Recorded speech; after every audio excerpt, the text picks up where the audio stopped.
Happy Tuesday, everyone. Welcome on into the Annie and Elsten show here on 97.3 The Fan, San Diego's #1 sports station. It is a beautiful, beautiful day out in San Diego. Going to be a really nice week here.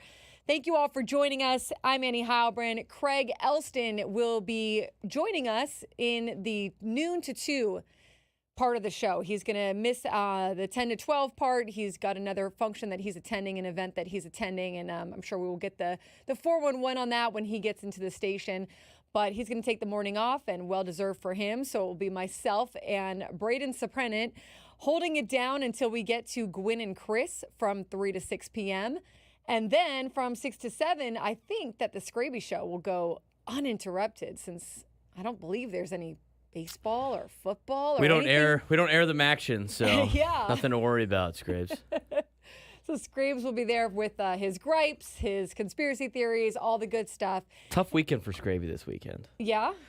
Niners lost Yeah. to the Chiefs, and then my lousy fantasy team, because everybody's dead or hurt, destroyed Scraby's fantasy team this weekend. So he Scraby was like, took "Oh the man, L." you really kicked my ass," and I was like, "Dude, it's all luck. We had a lucky week this week. Unfortunately, it was at the expense of your squad."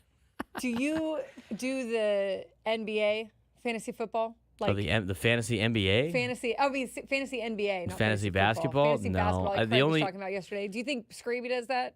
He might. I think he Okay. does. I think they do shows. I think they do show leagues, if I'm not mistaken, for certain things. But I only participate in the NFL for fantasy because all the other leagues play almost every single day, and it's too much to keep up with. I could once a week, fine, great. I have time to think and build a roster out. When I have my other busy things going on, I can be like, oh yeah, I got to set my fantasy lineup. I have a week to do it. In that league, I would be getting smoked in every fantasy league that's not that. Yeah, I mean, I don't know how the people who have 4 different fantasy leagues and do the daily games or the not NFL. How do you do it with a job? I mean, you got to be paying a lot of attention. It's hard. It is. It's a thing, but a lot of fun. NBA is opening up their season, correct? That's tonight. today, I think. Yep, and it got a few stories on that coming up, as well as some connections to baseball, so that'll be good to get into. Get into a little bit of football. I don't know if you had a chance to see any highlights from yesterday's games, Braden, but I'll tee you up there with some football coach opinions you might have on a few things that happened last night in the NFL that maybe were a little suspect, maybe could have been avoided or prevented if a head coach was managing a little bit differently. But we'll get into it. Did you watch any of it last night? I didn't get to watch the games because I had a lot going on, but I did get to see. The only redeeming show on ESPN is the Sports Center with Scott Van Pelt. I saw it because it's vintage. Yeah. So you basically get the whole games. You get both games back to back in the on that show. So I was able to see what both teams were able, or what both games were able to do. LOL, Chargers losing to the Cardinals on the road. On field goals. Hilarious. And then the Harbaugh Ravens losing destroyed his mind over the uncatchable. Did you see that? Yeah, the uncatchable pass interference or something. Right. Yeah. I did see the one, whatever they called against Marvin Harrison Jr. was kind of ridiculous. Yeah. The one where he gets hit and they threw a 15-yard penalty. I'll have my thoughts on that, too. Okay. I wanted to start out today having a chance to listen a little bit more to A.J. Preller's press conference yesterday. Now, we were all in here yesterday in the studio while that was going on, and which is great, right? We got to play it live on air and got to listen to it at the same time. But sometimes when you're doing some stuff in the background here, getting other things ready for the show, didn't quite get a chance to hear all the topics, maybe a little bit more in depth that I was able to after we got off yesterday. And I thought that there was some interesting stuff that he was talking about with Ha-Seong Kim. The opinion when Ha-Seong Kim got his surgery, or kind of the working theory, was that he would be off during the off season, right? He'd be rehabbing, and that he'd be ready to go come spring training. And I think that was just an assumption on my part and maybe other people's parts that would be enough of a rehab time. But when you think about it, getting that labrum surgery, that torn labrum shoulder surgery, it takes longer to rehab from that. And when A.J. Preller was asked about it yesterday, he got into, look, Ha-Seong Kim might not be ready until May, June, July to actually take the field. The idea that we've been kind of tossing around since the offseason and even before the offseason came upon us is what's going to happen with Ha-Seong Kim, right? Like he's got an $8 million option, a mutual option that he and the Padres would need to agree upon to pick up. He hired Scott Boras in the during this past season, so that's his new agent. And again, his best friend Jung-Hoo Lee, who's on the Giants, that is also his agent. And he's a guy who, look, didn't have his best year with the Padres this last year. Obviously, the injury didn't help, but just overall didn't have his best year. His best year was in 2023. But I would have to imagine that there's going to be a team out there that's going to pick up a guy who is recovering from surgery and is in need of a shortstop. I mean, Ha-Seong Kim is an excellent shortstop, and he's a solid hitter. He might not be at the top of your lineup, but he's someone that you can definitely utilize within a lineup, right? So this is Ha-Seong Kim's chance to get out there, go out to free agency, get a multi-year deal, possibly get a really lucrative deal for himself. Now, the question is, does it hurt him, right, to be coming off of that surgery, to not be able to hit spring training running? Would it maybe be in his best interest, or is he thinking, maybe I'll stick around, right? Like maybe I'll stay with the Padres, pick up that option. The Padres would have to pay him $2 million if he walks away. So you're looking at that difference of, $6 million that you would end up having to pay if you're the Padres, either way, right? Above that $2 million.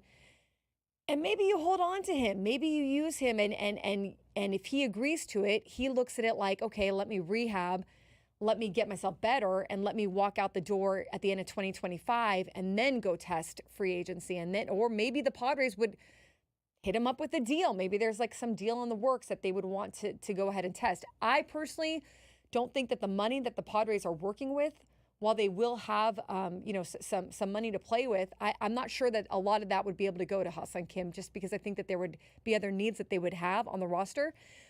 But like Braden, I look at, and I know this isn't an apples to apples theory, and I know you're going to have your thoughts on Ha-Seong Kim.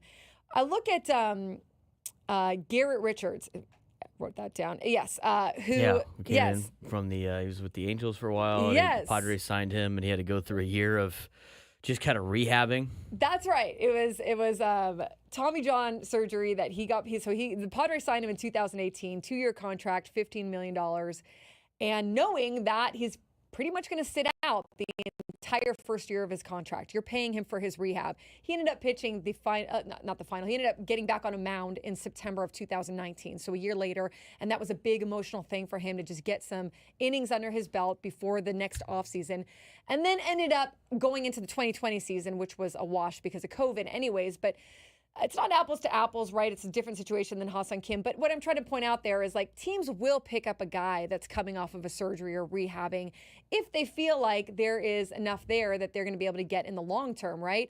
Might that affect his money? But also, might it affect his money if he rehabs and then he goes at the end of 2025 and tries to test free agency and he doesn't have, like, what exactly has changed for you? Because you could always just say, hey, it wasn't my best year because I was coming off of labrum surgery and it was tough for me.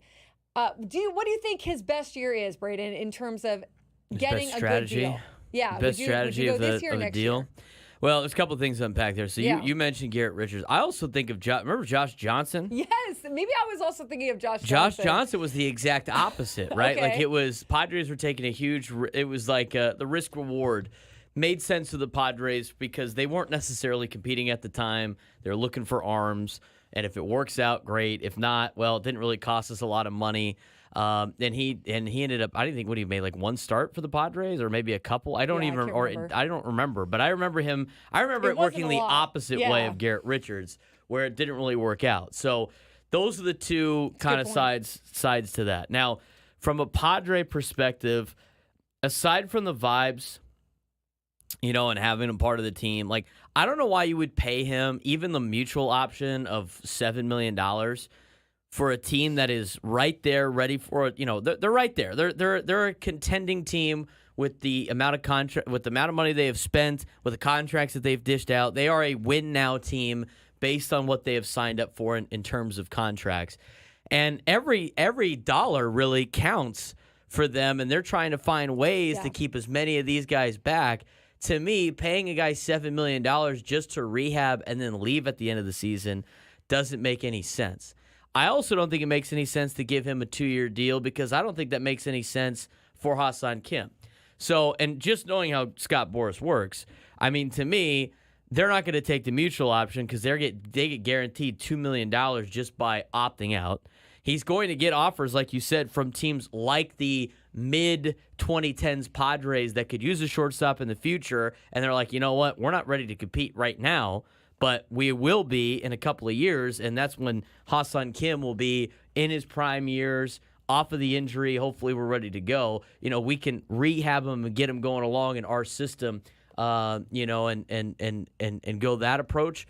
I think he's going to get enough contracts that are lucrative through that than he would if he rehabs with the Padres or signs a small deal with the Padres and tries to replicate what he has already done in the past, especially since he didn't have that great of a year this year anyway. Was it good defensively? Yes, but you know, he made some errors, and it wasn't his best season that he has had in Major League Baseball. I think that's a big reason why he hired Scott Boras during into this offseason. I think it was the time to cash out. So to me, if I was advising Ha-Seong Kim, I'd be like, we're going to take the $2 million that they owe us, and then we're going to go out in the market. And, you know, I think he's a perfect fit for the Giants. I think his timeline fits the San Francisco Giants with you know, not only does he have obviously his boy there in Jung-Hoo Lee, who spent most of last year on the injured list, but that Giants team is still they're trying to build something now. They're out of rebuild mode. Now they're trying to build something in San Francisco.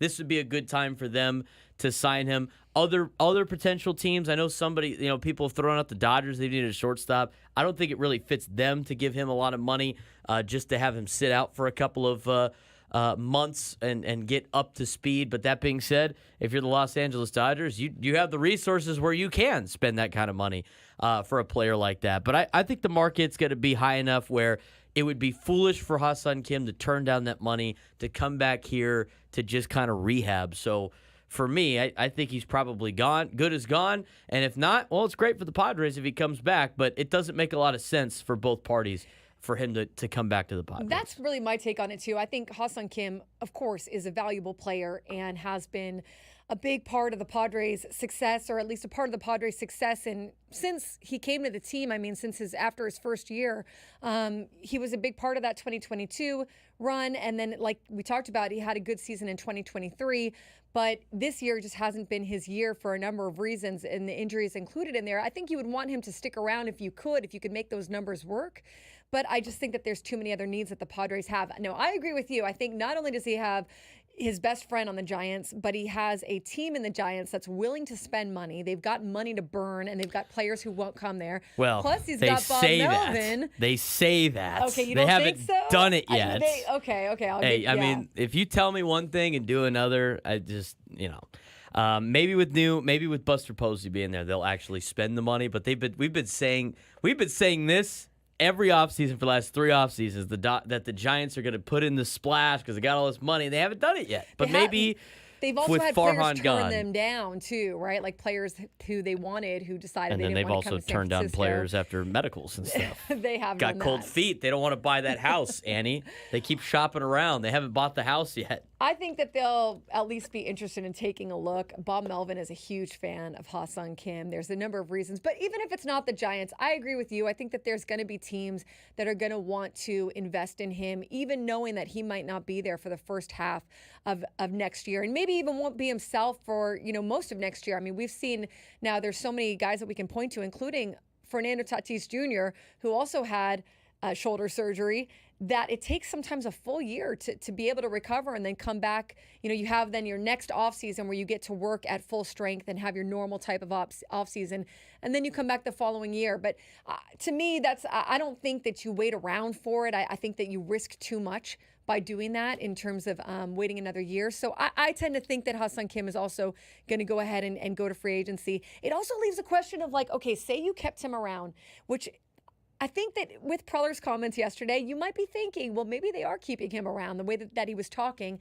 But again, it's hard to read too much into those, right? But look, maybe they're exploring it. The other thing there, though, is, and I thought this was such a telling comment from A.J. Preller yesterday. He said, talking about the shortstop position and situation, he said, I know last year we were probably it took us a little bit to get through there because we were trying to work through the roster, Soto, Ha-Seong situation, some different trade possibilities.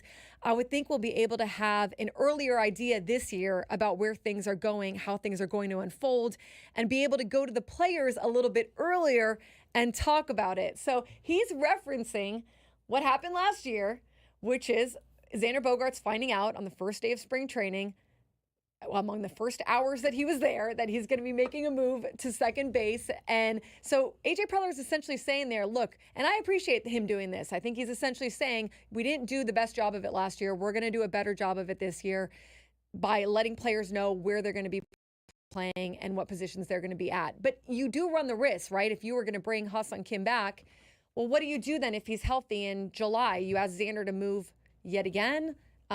After kind of seeing this year how the arm slot and everything kind of affected him, the hips and all that, I think that you'd want to give him just a year knowing he's at a certain position. So that's the other thing, right? Like you bring Ha-Seong Kim back and then do you disrupt the infield when he's ready to come back?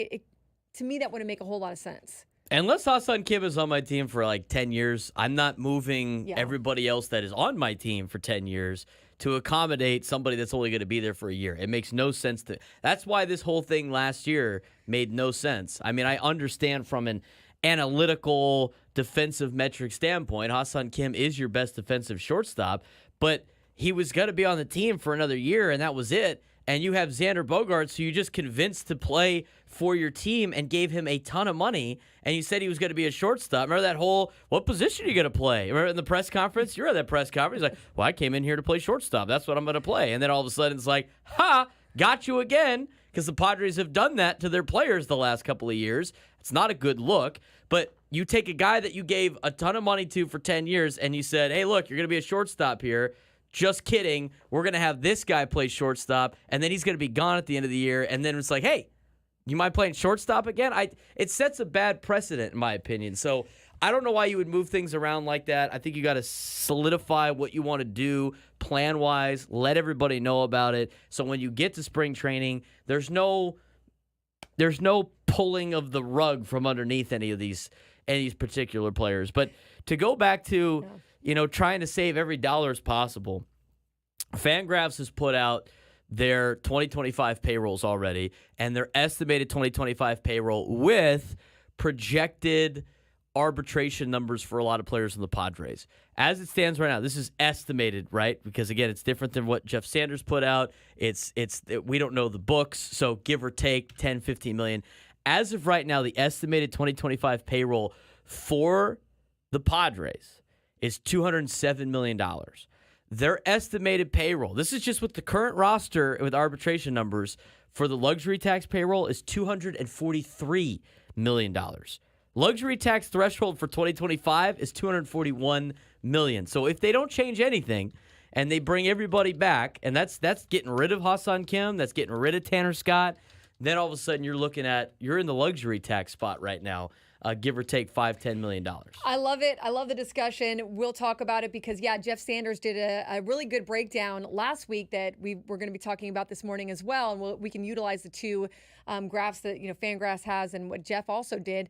And taking a look at this is essentially what you're looking at. What Jeff did was these are the commitments the Padres have without even counting bringing back guys. So who are your free agents? Who are you bringing back? I mean, the way that you look at what Jeff did, it's like you would be looking at Brandon Lockridge playing left field, which probably is not going to be the case. But that's the whole point of this exercise. Like you're just looking at what are their commitments that they have currently. And so what might they need to do in order to better their team, better their roster, which I have no doubt they're going to be trying to do before, and nothing against Brandon Lockridge, but he's probably not going to be your starting left fielder unless you think so, Braden. Do you? No, I don't. Okay, all right. So we move on from that. In terms of bettering your roster. So it'll be good to take a look at that, and we'll be doing that this morning in these next few hours.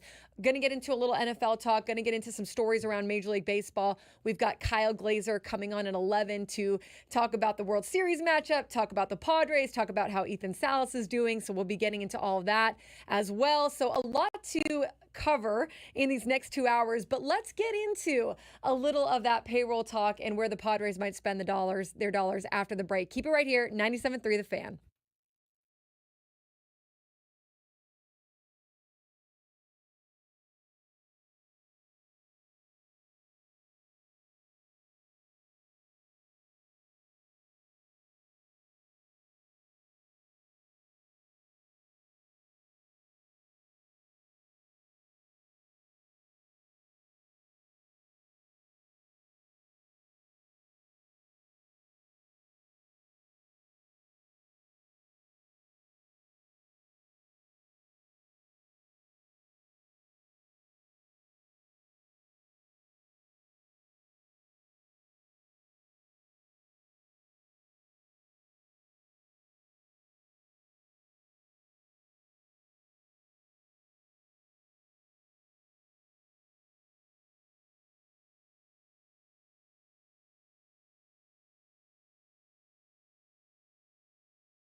10:25 on a Tuesday as we bring you back into the Annie and Elsten show. I'm Annie Heilbrunn. Craig Elsten will be joining us from noon to 2. He's just out for a few hours this morning.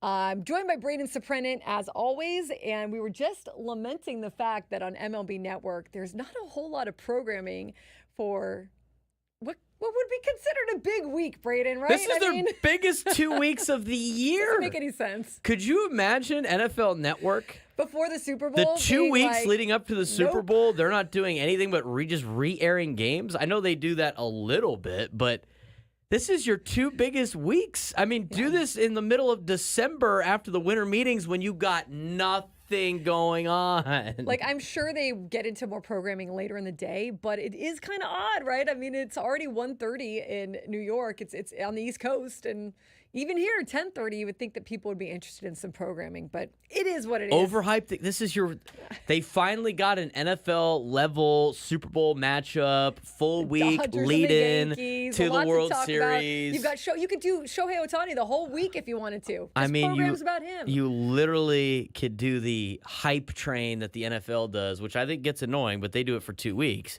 But you could do the overhype of college football playoff and the Super Bowl for the next literally 5 days, and they're deciding to just re-air games. Yeah. I don't get it. I don't get it. All right, well, we're going to get very quickly into some of the payroll talk for the Padres. And Get your calculators out. Get your calculators out. You go to Jeff Sanders' Twitter, and he has it as a screenshot at the top of his page. And then the one that Braden is referencing is also free on Fangraphs. And it's important to point out before we get into this that these are estimates. We don't know exactly what their books are. We don't know exactly what their financial situations are. So you're going off of estimates. I think Jeff used MLB trade rumors. Braden's referencing Fangraphs. Jeff has the estimated payroll luxury, and then the Fangraphs have all of the other BS that counts for luxury tax payroll, which is like salary for players eligible for arbitration. Obviously, Jeff has some of those players. Yeah. They also have some of other payments that do not include potential buyouts. They include the buyout to Hosmer and Ha-Seong Kim. Player benefits to get paid, estimated salaries for the 40-man roster, including minor leaguers. I mean, there's a lot that goes into the luxury tax more than just your overall payroll. So when you see this 190, what is it, 198? 198. The 198 is what is close to the estimated 2025 payroll for the Padres on Fangraphs of 207. Mm-hmm. That is the same number. The luxury tax number is different. What do they have the luxury tax number at? $243 million. Okay, so that would be the Padres going over. Yes. I think it's actually $243 million this year. It's 241. So the luxury tax thresholds are 241, 261, 281, and 301. And this is essentially without any additions. So what Jeff has, and you can see it up on the screen if you're watching the YouTube. He doesn't have Jurickson Profar on there. He doesn't have Kyle Higashioka, right? Your catchers are Luis Campusano and Brett Sullivan. And again, the exercise for this is to see what are their commitments as is. It's not to say that this is their roster for next year. It's not their roster for next year. It's to say these are their commitments, their financial commitments, and this is the number they're hitting just at what they're committed to on the books, right? So he's got it at $198 million, which I think is a close estimate, right? It could be a little above or below. So that is kind of where they're working with here, and that's what is going to make it so creative, let's say, for AJ Preller. I have no doubt, and we'll get into it more after our next break, as in terms of like where they might want to cut or where they might want to move things around. I have no doubt that this team's going to do their best to be competitive. They might even spend more money than is expected. I'm not sure at this point if they're going to hit that luxury tax number and break it again this year, or if they're even going to be like a top 5, top 10 team. Based on like the reports that we've seen, it sounds like and what Eric Grupner has said about utilizing the farm system along with the guys that they already have that have bigger contracts, they're trying to find a balance to this budget. Now, AJ Preller was very complimentary yesterday about how this is a team that, under Peter spending, they have, gone above and beyond in terms of signing people, and they've really put a lot of money to their commitments. However, he also used the term responsible several times, which kind of guides you back to what is like the version of this that they deem is responsible, right? The Padres have a lot of reasons that they could spend more money this year. They had record sellouts, incredible record sellouts. They had postseason baseball at Petco Park, which offered more money. They've raised ticket prices, not a lot this year, but they've been raised the last 4 years. So how much of that might be beneficial to like what the product is on the team. I have no doubt that this front office is going to be working to put those dollars to good use, right? But Braden, the reality is that they're pretty much up against it just by the commitments they already have. So it's hard to think that they're not going to have to make some changes or trades or let go of some players, maybe part ways at some point. Well, they reset the luxury tax, so at this point, the penalties of going over the first threshold are not overly ridiculous. True. So, and here's the other thing too. So if you're already over it right now, I mean, they could spend up to $260 million, and then that all is within that first threshold of that first percentage that gets paid out, and that percentage is going to be an extra couple $1 million that they have to just give everybody, like give to the league in order to have that roster. So, if you're spending let's say you spend $250 million, I got to go recheck during the break what the percentage of the tax is that gets added onto it. If you're spending $250 million, what's an extra $5 million in a luxury tax penalty, right? Right. Like don't let a nickel hold up a dollar if you're trying to win, a World Series. So the fact that they reset it, I think, is a huge thing. And if they're already this close to it and they're going to be over, you might as well stay within that first threshold. And then again, they could also reset it again another year and keep playing that game back and forth. But we'll break this down further in just a little bit. We do got to take a break. All right, let's take a break. Let's come back. Let's look at it from two viewpoints. One viewpoint of if they have to stay around the 200 million mark. The other viewpoint, obviously, if they're able to spend more money. And that way we'll kind of keep it into two barrels there. Keep it right here at 97.3 The Fan. We'll be right back.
10:37 on a Tuesday. Annie and Elsten show here on 97.3 The Fan, San Diego's #1 sports station. I'm Annie Halbrin. Craig Elsten will be back in studio at noon and will join us for the remainder of the show. He is just out for a few hours this morning. Joined by Braden Soprennant as we get into some more Padres payroll talk. And even in the break, Braden and I were kind of bouncing around some different scenarios that might happen. And it really depends on what camp you believe that they'll fall in, right? Will they fall in the camp that spends maybe around between 170 and 200 million on payroll and stays under the luxury tax, or will they be okay with blowing past that? There's a few reasons to believe that they might be okay with blowing past that. Like I mentioned before, they've raised prices. They have had postseason games there. They've had record sellouts.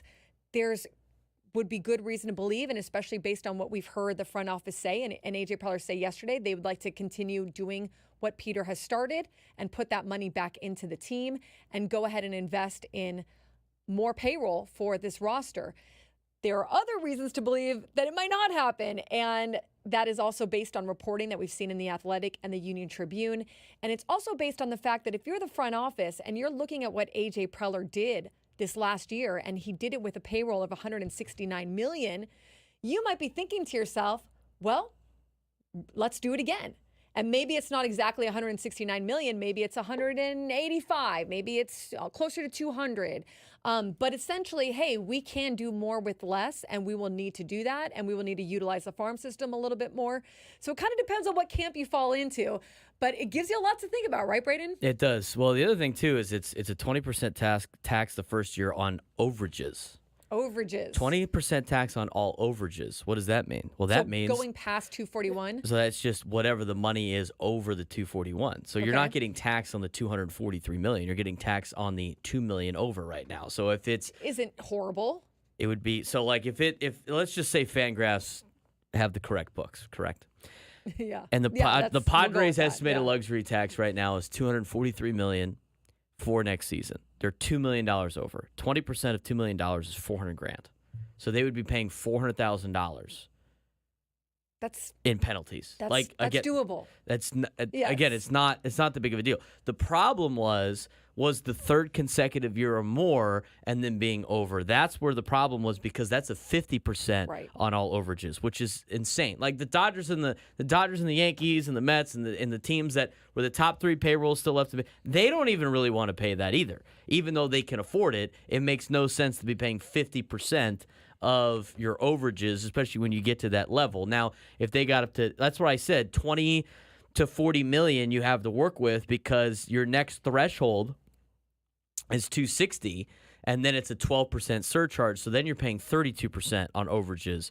So that's why, to me, going over the luxury tax over the first threshold for the first year, it's not that big of a deal when you're, if you're spending $250 million, what's an extra $1 million in a fee, right? So from that perspective, it's not as big of a penalty as a lot of people think, because you think luxury tax, oh my God, they're probably paying all this money to other teams in order to have the roster they have. It's not necessarily the case. It's a good point, and it doesn't seem as egregious when you look at it like that. That's for sure. Nate in the chat asks, do the Padres still owe a lot of money with loans? And this is not something that I'm just kind of pulling out of thin air here. If you go back on The Athletic, especially, I think it was Dennis Lynn, and I know Kevin from the Union Tribune has reported on it as well, but Dennis did a breakdown of the loan situation at the end of 2023. And if you Google it, you could probably find it. It's in The Athletic. But it's essentially pointing out the way that MLB is structured is it's not like the Padres are in trouble with some bank. They're not in trouble with some bank. It's what the MLB did is when you reach a certain loan threshold that you've taken out, you can only spend in relation to paying off the loan. So MLB puts their own umbrella on the team and says, when you hit this point, you have to pay back the loan in accordance with spending more money on like the roster or whatever, right? So that is something I don't know the exact answer to. I just know that it exists. It's something that the Padres have had to contend with. Whether they are still contending with it going forward for the 2025 season, I'm not sure. but they do have to abide by these rules that MLB has set out. Now it's baseball. I mean, can they at the front office, can Rob Manfred or his lieutenants at any point say, you know what, we're okay with this. Let's work out this kind of structure with Eric Kutsenda, and he agrees to this, and so that allows the Padres to do this. Of course, like that's just, I don't know all the bylaws, but that possibility exists for sure. But those are some of the things that we don't know is exactly like, are there prohibitive measures that will maybe put the Padres into like a bucket going forward? Now, the other thing might just be that they don't want to spend that much money, in terms of what they feel comfortable with, and kind of going on a little bit more on a conservative route, and maybe what they feel comfortable with in terms of what their budget is, or what they're bringing in. Like, those are other answers that I don't know and Braden doesn't know, and we're just kind of going off of different assumptions here. But when you look at this roster breakdown, Braden, and you see so Eric Hosmer's still getting paid next year, right? $12.5 million. Last year. $12.25 million. Yeah. So this will be his last year of being paid, 2025. $12.8 million owed to Eric Hosmer. They've got to account for Joe Musgrove and the $20 million. And no, he will not be like doing the restricted list, nor should he. He'll be using the Padres facilities. He'll be around the team. He'll be rehabbing. But that's money that they've got to then take and figure out, okay, how do we, work the rotation? And then they've got the Ha-Seong Kim buyout for $2 million, and we'll see what goes with that. But so that money is already accounted into this $198 million that Jeff is estimating here for the UT. But then again, Braden, you look at the catcher situation, you look at where would you cut from here, I guess? Where would you go ahead and say, hey, we can delete this salary and maybe do better? Well, I mean, you'd have to start looking at some big salaries there that you'd have to get rid of. And unfortunately for the Padres, they're not going to be able to get rid of the top salaries on that roster, which would be Machado, Bogaerts, Tatis, Musgrove, and even Darvish. Darvish actually gets a little bit cheaper as it moves on with 20 after this year, $21 million, then it goes down to 16, 15, and 15. But the two contracts that really hurt you the most are really Cronenworth and Bogaerts. But I think Cronenworth played up to his contract this year more than he's done in the past. But you also got to worry about, you got Robert Suarez has an opt-out at the end of next year with $10 million. Maybe you trade your closer and roll with the guys that you already have back there because he's got that option. He can opt out of his contract after 2025. You do have to pay Ha-Seong Kim $2 million regardless. I mean, there's not a lot on here that you can just ship off without having to eat a chunk of it. And then you start looking at, maybe it's the arbitration eligible players. I mean, you don't know what it's going to be with Luis Ariz, but maybe it's Luis Ariz that you part ways with because you can't afford the $14.6 million. Or Dylan Cease. Maybe Dylan Cease is a luxury you now no longer can afford at $13.7 million, but gave up a lot of prospect capital to have him for 2 years. And that's the other thing is the argument, right, of going young and trying to stay around the budget. It worked so great for the Padres last year. A lot of things had to go right this past year for it to work out for the San Diego Padres. Jackson Merrill played to a level of an NL Rookie of the Year candidate, and who knows if he wins or not. I think he's deserving of winning the National League Rookie of the Year. But I mean, to ask one of your next prospects to come up and be a National League Rookie of the Year next year, that's a tough ask. I mean, you got Jurickson Profar to just play at an MVP type level for the first couple months of the season for $1 million. I mean, you're going to have to find some bargain players like that and just roll the dice if you want to keep the roster relatively the same in terms of their overall payroll. And you start looking at some of the free agent lists. I'm going to tell you right now, there's not a lot really available on the free agent list anyway. It's a very down free agent class. I mean, Juan Soto is going to take up the majority of the class. But if you look at it, Ha-Seong Kim's the 8th best player available in this year's free agency class. So everybody else might just get a boost you might have to overpay to get any of these free agents just because of supply and demand. There's not a lot out there in terms of free agents. So maybe you got to start looking at trades. You really don't have too much left in the cupboard to trade anyway because you're not going to trade Salas. You're not going to trade DeVries. They're in an interesting spot because they're just not ready to be up in the major leagues. I mean, it's a very, very challenging offseason for A.J. Preller, which so was last year, and he did a tremendous job with the roster this year with the restrictions he has.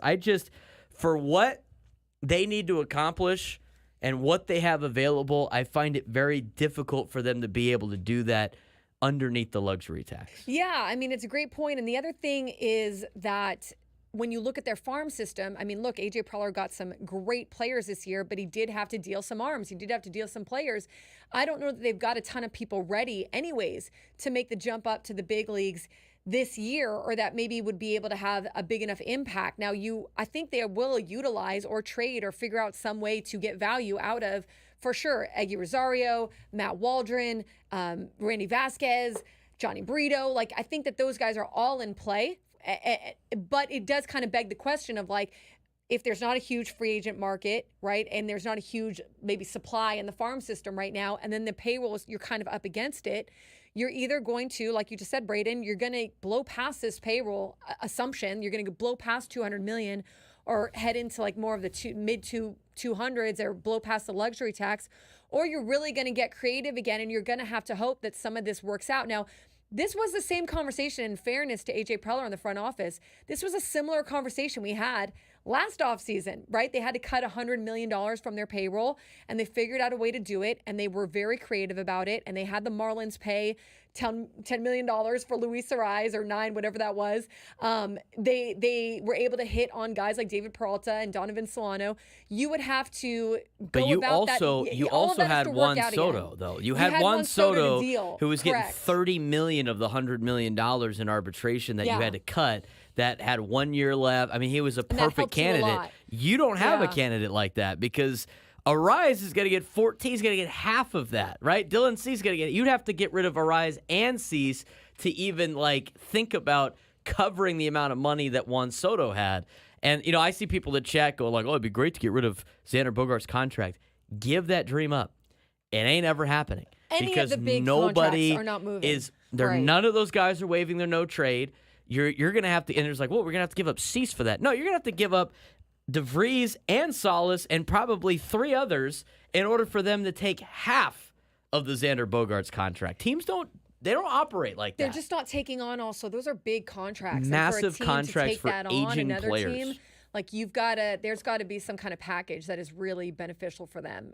So I agree on that. But again, the Padres, I mean, they need arms. They need probably some more bats. I mean, you start looking at the free agent list right now. You got older players that are making same amount of money last year as Jake Cronenworth that you would have to that give relatively the same amount of money to. I mean, your top free agents right now, you're looking at like Willy Adames. I mean, Willy Adames would be a good shortstop, but he's going to get paid a ton because he's one of only a couple shortstops on the market. Pete Alonso, Cody Bellinger, Shane Bieber just missed the entire year last year. You need an arm. You're going to give more than $13 million. You're going to give the amount of money you have to give Dylan Cease to Shane Bieber, who's coming off multiple arm injuries that underwent Tommy John surgery at age 29? Probably not.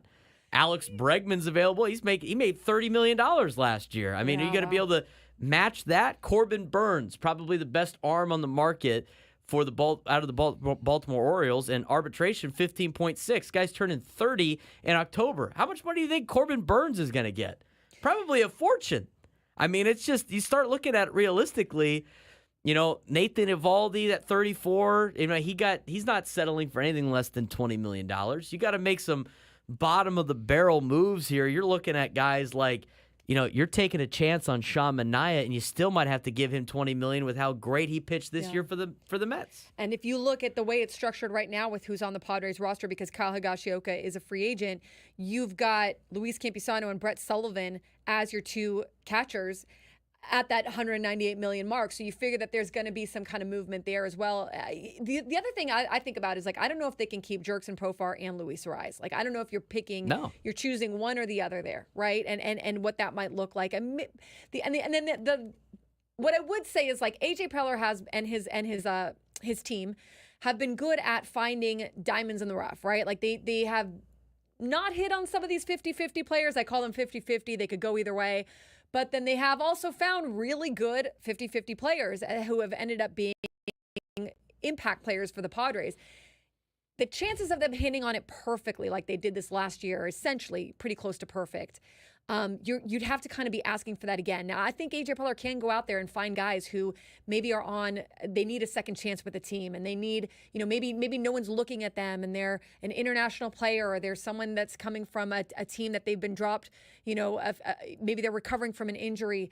And Preller and his team have been good at finding those, but the more of those you have, right, the more risk you kind of inherently assume of how will that work out. And he's hit on a lot of those guys. But you start looking at some of these free agents and what they got paid last year, I mean, it's going to be very difficult to find anybody that's not, you're going to have to give at least $10 to $15 million a year to, which you currently cannot afford if you want to stay around $200 million, right? So if you're going to find a deal, you're going to have to find guys that got cut last year. You're going to have to find aging veterans that want to stay alive. And for every one of those David Peraltas and Donovan Solanos, there are the Robinson Canoes and the Nelson Cruzes and all of the, the Matt Carpenters. Shout out. And all of those players that it didn't work out, and you ended up eating money, and and those are the years that you did. Yeah, Rugnet Odor. I mean, those are the guys where it did. They all wore number 24 magically too, but those are the players that that it doesn't work out.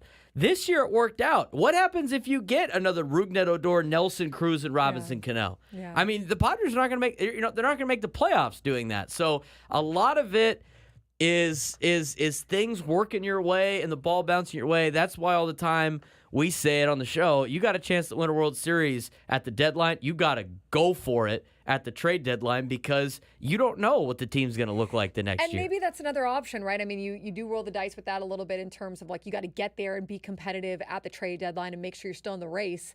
But at the same time, again, also, will AJ Preller be able to pull off some of those early deals like he did this year for Luis Ariz, for Dylan Cease? Will he be able to kind of strike in those situations with other GMs? So there's a lot to consider. And the other thing to consider is what you're mentioning. Maybe this is a non-factor because they've got a good plan, or maybe they're planning to go past $200 million, or they're planning to go past the luxury tax, or they've got some ideas for how they're going to move this roster around and be able to deal some of these guys. Yeah, I know they definitely have a plan in play. But what it was sold kind of last year, it's probably, I mean, they're going to reset. It was all about resetting it. So they reset it. Now let's see what they got. All right, we'll talk to Kyle Glazer about that and so much more coming up after the break right here, 97.3 The Fan.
Hour number 2 of the Annie and Elsten show here on 97.3 The Fan. I'm Annie Heilbrand. Craig Elsten will be joining us in an hour, coming here at noon, and we'll be here for the remainder of the show.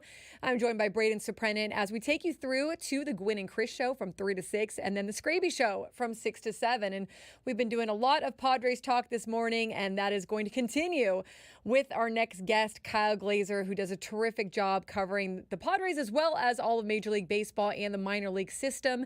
Done a lot of great stories and has been following this World Series matchup, as we'll get into, quite closely. Kyle, thanks so much for taking the time and being here with us today. Yeah, my pleasure. Anytime, Annie. The last time we talked, the Padres had a 2-1 lead in the NLDS. Looked like there was a good chance that they were going to go ahead and win out that series and move on to the NLCS, as we know that didn't happen. Kyle, there was so much that happened over the course of that week, whether it was the fan situation at Dodger Stadium with them throwing trash on the field, or Dave Roberts blaming Manny Machado for that ball to the dugout, or just the bats going cold for the Padres for the last 24 innings of their playoff run. What did you take away? I'm always interested in what people's takeaways were from that NLDS and how the tables kind of turned over to the Dodgers side. Yeah, well, I think first and foremost, the heat definitely got turned up on the rivalry. We've seen the rivalry go from being a rivalry in name only for most of the 2010s to starting to kind of, become a little more heated, 2020, 2021, especially 2022. I think we definitely reached peak temperatures during this NLDS. In terms of the Padres and the bats going cold, to me, it was more a case of just giving the Dodgers credit. I think anytime a team blows a lead, there's someone looking for blame. What went wrong? How did this happen? In reality, the Dodgers pitchers just went out and executed to-a-man, velocity command stuff, sequencing, setting hitters up, making the right pitches at the right times. Mm-hmm. This was more about the Dodgers pitchers just stepping up and again, down the line, every man in that bullpen especially being on his game. I don't know if it's as much anything about blaming the Padres as much as just giving the Dodgers credit, as much as that's not something San Diegans are wont to do. So, look, all things aside, this was a very, very successful year for the Padres. As I've mentioned before, if you told anyone at the start of the season that Fernando Tatis Jr., Joe Musgrove, Yu Darvish would miss most of the season, Xander Bogaerts would get hurt and struggle, Ha-Seong Kim would take a step back, you would have thought that meant the team would be in fourth place. Instead, they won the second most games in franchise history, won a playoff series, and took a very good Dodgers team to the brink. So this was a step forward for the Padres, even though things did not end, of course, the way anyone hoped. I think that's such a great perspective, because a lot of times we are focused on the ending and what the expectations were for the team and how they wanted to go all the way through the World Series and win it. But you look back and it really was a growth year for the Padres. They really achieved a number of really good things for the organization and for the franchise, and also just for the future. When you look at guys like Jackson Merrill, you look at how this team might stay together. Kyle, we were just talking about the payroll situation for the Padres, and I know you've been busy. I'm not sure how much you've had a chance to take a look at this, but they are, in kind of a tight area in terms of their commitments to long-term players. We don't know yet exactly how much they're going to spend next year. They've got a number of guys, whether it's Jurickson Profar, Kyle Higashioka, Tanner Scott, who are free agents. But then you've also got guys in arbitration who are going to make more, like Luis Arraez, Michael King, Dylan Cease. What do you think the biggest priorities are for this Padres team, for them to build off of what they did this year? Yeah, I was on the call with AJ Preller yesterday as he talked through everything. I think the biggest thing is going to be, what happens to starting rotation. Mm-hmm. Obviously, Joe Musgrove missing all of next year after having Tommy John surgery. They really need some of their young pitchers to step up and put together a good full season. We saw Matt Waldron have a really good first half, tail off in the second half. We saw Randy Vasquez have a really rough first half and get better in the second half. Having those internal improvements is going to be so key. We still don't really know how much Eric Kutsenda is willing to spend. And that's going to raise questions about what they can really add in free agency. So internal improvements in the rotation are going to be huge.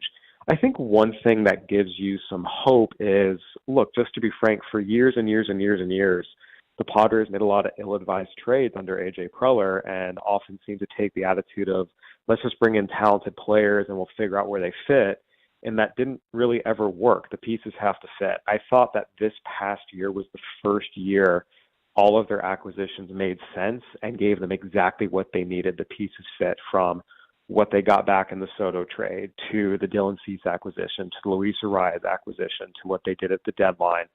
So in that sense, I think you feel maybe more hopeful about AJ Preller making the right decisions about bringing in the right players in the right spots than maybe you would have in previous years, because it's something that they struggled with. Yeah, a really good point. It seemed almost like having those barriers just brought out the best of him. Or an argument, Kyle, that we get into quite a bit on this show is the value of Luis Arias and how you might value him, how other teams in the market might value him. Also, Jurickson Profar. Look, it's hard to know exactly what the market would pay him this year, what the Padres might be looking at in terms of paying him. Those two players in general, I mean, do you how do you see it? Would you give them, try to work out a long-term deal with Luis Arias, and if so, at what cost? And with Jurickson Profar, would you bring him back, and if so, at what cost? We'll start with Luis Arias. I believe he's one of the 25 top offensive players in baseball. The fact that there's debate about his value is laughable to me and just tells me there's way too many people looking at spreadsheets instead of watching the game. And I think that's one of the biggest things the Padres took advantage of is, you talk about so many teams operate on the exact same model. How do you find an edge? How do you find players that are undervalued in the model? The entire idea behind Moneyball was finding undervalued players. Back then, it was players who got on base. Now it's players who can just straight up hit and hit for high average. Those guys are so valuable. But if they don't have, huge power, the model kind of dings them. So Luis Arias is incredibly valuable, and I would certainly attempt to keep him at any cost. The issue is, well, not any cost, but I would have no problem giving him 8 years, $150 million. The problem is, the Padres have a lot of long-term payroll commitments, and doing so might not be what's best for them individually. So we need to see exactly what makes the most sense for them. But in a vacuum, Luis Arias is worth a long-term extension for a lot of money, what he does to that lineup. Jurickson Profar is a trickier one because outside of San Diego, he has not been particularly good. This is the place where he's most comfortable, where he fits the best, where he's able to be himself the most. I'm going to be curious to see if other teams are willing to bite on him. Teams generally don't pay a lot for corner outfielders, and he's a left fielder now, combined with the fact that this seems to be the place where he does best. I think he's going to be, his free agency, his market is going to be one of the more interesting ones to me to watch because, you think about a guy like Teoscar Hernandez took a one-year deal for $23 million, and Teoscar Hernandez was much more proven than Jurickson Profar. So I don't really know what he's going to get here. Talking to Kyle Glazer, who's covered Major League Baseball for many, many years, does a tremendous job doing it. And Kyle, let's get into a little bit of this World Series matchup. I know it's disappointing for Padres fans, and I've seen a lot of takes about the Dodgers and the Yankees. It's kind of that matchup that a lot of people don't like necessarily, but you can't dispute the fact that it's interesting, right? And that you've got some of the best players on the field who are going to be taking the stage come Friday. Whether it's Shohei Ohtani, whether it's Aaron Judge, Juan Soto, what are some of the matchups that you're going to be looking at? What are some of the key elements of the World Series that you think are going to be interesting beyond some of the superstars? Yeah, well, I think first and foremost, the people complaining about this, just kind of roll my eyes at them. Teams taking their revenues and reinvesting them in star players on the field and their scouts and their player development systems is exactly what every team in baseball should be doing. Yeah. If you want to root for the Pittsburgh Pirates and Oakland A's who just pocket their revenue sharing money and don't invest, be my guest. I think this is good for baseball that, yes, the teams who invest in players, invest in player development, invest in scouting, those are the ones who are going to have the most success. So this is a good thing, and people not happy about it need to get over themselves. And then in terms of individual matchups, I do think that, look, obviously you have Betts, Ohtani, Freeman versus Judge, Stanton, Soto, which is going to be amazing. The biggest thing for me is the Dodgers starting pitching. Yeah. We've seen Yoshinobu Yamamoto, Jack Flaherty, and Walker Buehler have, good moments where they're strong for 4 innings. Flaherty did give them 1 7-inning start, but they need these starters to be able to give them 5, 6, 7 if they're going to hold down this Yankees offense. Just because it's going to be really, really, really tough to rely on your bullpen, and giving these guys, 5 looks at the same reliever is not going to go well. We saw that happen with Cleveland. So the Dodgers getting length from their starters, especially given they're going to have to throw a bullpen game at least once, is going to be critical. I am so surprised, Kyle. I'm not going to lie. I said it at the beginning of the playoffs. I said I don't think the Dodgers pitching can get them through it. I didn't think that they'd even get through the NLDS just because of the starting pitching situation and the fact that really Jack Flaherty and Yoshinobu Yamamoto, while they had really good starts throughout the regular season, they also had a lot of inconsistent starts. So, but the way they've been able to do it, I mean, they've certainly been able to hold on and then obviously get to the World Series. Another guy, though, that I think has obviously done a great job, Tommy Edman. And this is someone that they picked up at the deadline really without a lot of fanfare. I mean, he was injured at the time. San Diego kid, went to La Jolla Country Day by way of the Cardinals, came to the Dodgers. He's been a huge difference maker for them. This is the story of Tommy Edman. He's always been the underrated X factor. I wrote a feature on him a few years ago when he was with the Cardinals. We all know the phrase Cardinals devil magic, and he was kind of the encapsulation of that. Went to Stanford, was a good player there, but was rarely a superstar. 6th-round pick, and all throughout his time in the Cardinals system was like, hey, just it's a good ball player, but other guys with bigger tools or bigger physiques got more love. But at the end of the day, he's always just done the little things right. He makes contact, he steals bases, he plays a bunch of different positions well, and he has that X factor where he comes up in big moments and performs well for first division teams. And I think, the Dodgers, what they did at the trade deadline was as good as any team in baseball this year, getting Flaherty, getting Kopech, getting Edman. I mean, that 3-team trade where they got Edman and Kopech, the White Sox and Cardinals, and gave up very, very, very little, was one of the biggest steals of the deadline. And again, this is their front office being smart and making good moves, and now they're reaping the rewards of that. I want to ask you about Ethan Salas, Kyle. He has been doing a good job there in the Arizona Fall League. Been a growth year for him, I would say, in terms of how he did this last season. Some ups and downs, especially on the hitting side. How much stock do you put into the Arizona Fall League, and what have you been seeing from him, and what do you think that this might do for his development? Yeah, so I think in the case of Ethan Salas specifically, it's good to see.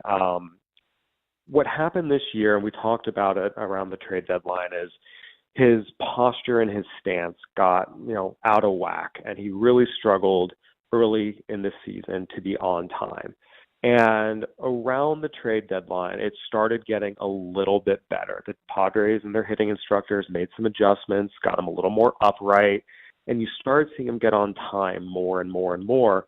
And we saw that he had a really good August. September tailed off a little bit, but now he's hitting much better in the Fall League as well. So I think it's just really promising to see that, hey, it's a young kid who, for any number of reasons, got out of whack offensively, made the adjustments, and now we're seeing the improvements hold into the Fall League. And look, Arizona Fall League pitching is generally not very good. Teams aren't going to send their best pitchers to throw more after long minor league seasons. But when you're talking about a kid at the A-ball levels, he's still seeing guys, AA, AAA time. It's valuable, and seeing him have success and maintain his improvements, it's good to see and a positive sign for sure. Hot take, Kyle. Will we see Ethan Salas in the big leagues next season? As AJ Preller likes to say, the player will tell you. I think that would be unnecessarily aggressive. As talented as he is, this is still a teenager, you have to remember. And the grind of catching every day in the major leagues, it's a physical and mental grind. He's 18 years old. He hasn't turned 19 until next June 1st. So I think allowing him to just continue some of that natural physical development that comes with time and maturity and age, I think that would be best for him, as well as allowing him to maintain and hold his offensive improvements throughout the course of an entire season against minor league pitching, as opposed to forcing him to the majors where he has to perform right away and could possibly fall out of that. Again, he's very talented, but we're still talking about a teenager who, look, he only caught 67 games last year. There's a lot of physical development left to be able to withstand the grind of catching in the major leagues every day or even every 2 or 3 days. Yeah, always appreciate the perspective, Kyle. Thank you so much for joining me today, and I'm sure we'll have you again on in the off season as we get ready for GM meetings and winter meetings and spring training. But first, you will be taking a good look at that World Series. I'm sure you'll be being on all the action. So thanks so much for being with us. Yep, I'll be covering it, so it should be fun, and happy to join you anytime, Annie. Awesome. Thanks so much, Kyle. Have a good time out there covering it. Thank you. I mean, look, LA, New York, coast to coast. This is a West Coast, best coast. Absolutely not. Wait. Absolutely not. This has got to be. Normally, I would say that this has got to be an East Coast. Give me something else. East Coast meets Neat Coast. Like. Stop talking. Stop. You're taking yourself in a big hole. West Coast is the best coast, but only south of Carlsbad. Here's where I disagree with Kyle Glazer on that. Well, this is the teams that pump money into their organization. I was going to say something to that too. Yeah. These teams keep a lot of money and then pump money into their team because they make so much money that it's not the same, right? Like they're still keeping the same amount of money the Pirates are. They just have all this extra money left over where they can pump it into their team. The only ones that are really taking a lot of their money that they earn and pump it into their team right now are really the San Diego Padres. Everybody has different resources. This is a major apples to oranges comparison right there that Kyle made. But he makes a good point. I do agree. I mean, like they do spend on their roster, but when you make more money than God, it's a lot easier to spend on your roster and keep some for yourself. I mean, at some point, how much money how much money do you need for a lot of these organizations? But it's different than like the Pirates that aren't investing in their roster or the A's. Yeah, I mean it's a good point, and I definitely understand what Kyle is saying, and I agree with him on the general principle of it, right? Like I'm sure there are teams out there that profit a little bit more than they could. Like, how do I want to say it? They could invest a little bit more in their payroll, like the Rockies, but they don't do it for whatever reason, right? So, and I mean, that's definitely happens in Major League Baseball and in all sports, but especially in Major League Baseball where you have the ability because, there's no floor, there's no cap, you can kind of do what you're doing. But it's true. I mean, look, the Yankees and Los Angeles are in a much different markets. They have their own TV network deal that's happening. They have hundreds of millions of dollars paid to them for that. Now, they've also got operating costs too, and they need to be able to do that, but they're certainly making. They have the floor for them to make money is higher than a lot of markets. Bless you, higher than a lot of markets that aren't big markets like them. Yeah, right? It's different. They're still keeping the same amount of money. They just have they can afford to spend more on their roster. Yeah, absolutely. It's not like they're taking the majority of their money and pumping it into. They have more resources that are coming from the outside to give them money. Like they have, and some of that is their own creation, but it's also the market they're in. It's the ability for them to have that reach and to have those finances available to them that other markets don't have.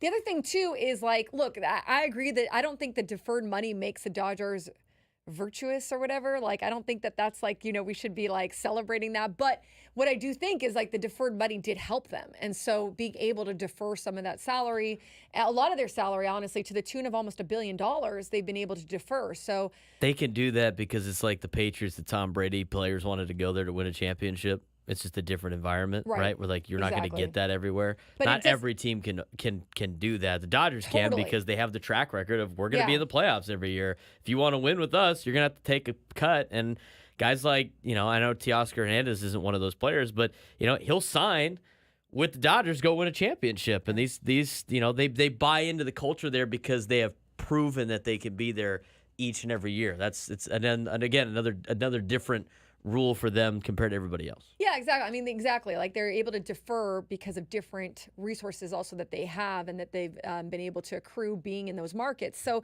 look, it's not apples to apples. I do appreciate Kyle's perspective, and I think it's always good to have just different perspectives on like how do you see this, right? Like there's a lot of people rolling their eyes at the Dodgers and the Yankees, but at the end of the day, is it a good thing for baseball? Is it a good series? It's two teams with a lot of stars on their rosters. We wish it was the Padres, of course.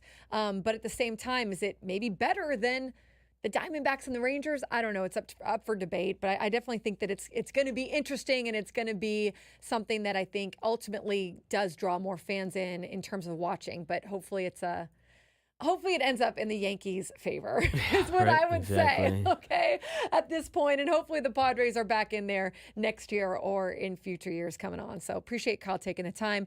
Brayden, when we'll come back, we'll break down more of that discussion, talk a little bit more about some other things going on in Major League Baseball right here on 97.3 The Fan.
11:25 on a Tuesday here on 97.3 The Fan. Annie and Elsten, happy to be joining you today. I'm Annie Halbrin. Craig Elsten will be in just about a half hour and will be joining us for the rest of the show. And currently this morning, it's been myself and Braden Soprenet having a good time here at the Odyssey Palace.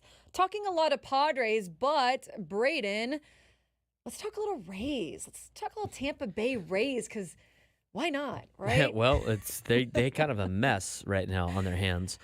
So we know what happened, right? The hurricane came in, completely destroyed their stadium. Right, and they have the Kevlar roof, if you will. Yes. And based on somebody that used to work for the Rays, which talked to me a little bit about what the trop is like, they have 5 layers on that roof to prevent serious damage, obviously. And the hurricane ripped through all 5 of those layers, which is, not unheard of, but it was at the same time expected to not be a problem. And so since the hurricane ripped through all 5 of those layers, they have a serious, obviously serious problem on their hands for a lot of different reasons. Because, just real quick there. First of all, you'd be like, hey, you're building a stadium and putting a roof on a place where hurricanes happen. So, yeah, you figure like you're going to make that roof be as sound as possible, all the 5 layers and everything. So it kind of speaks to how crazy that hurricane was, right? Or how old, I guess, that roof got. I don't know. But yeah, there's 5 layers to it, though. Right, it shouldn't have been able to do this, right? But I think I read it could withstand winds of up to 115 miles an hour or something. So it was built for that purpose. But then, like you said, we saw the images, and the images, it's not just like the roof. The hurricane blew the roof off and everything else was fine.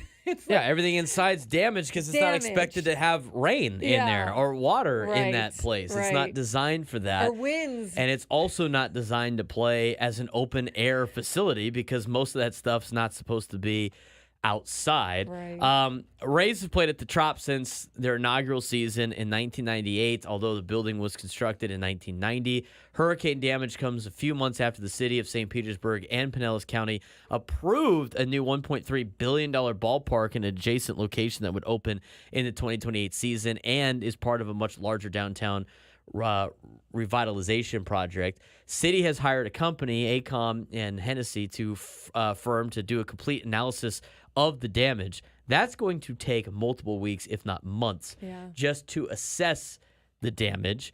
City council member out there, Brandy Gabbard, says she expected the analysis by the first week of November. At that point, we'll have a better picture of the path going forward in terms of what they got to fix.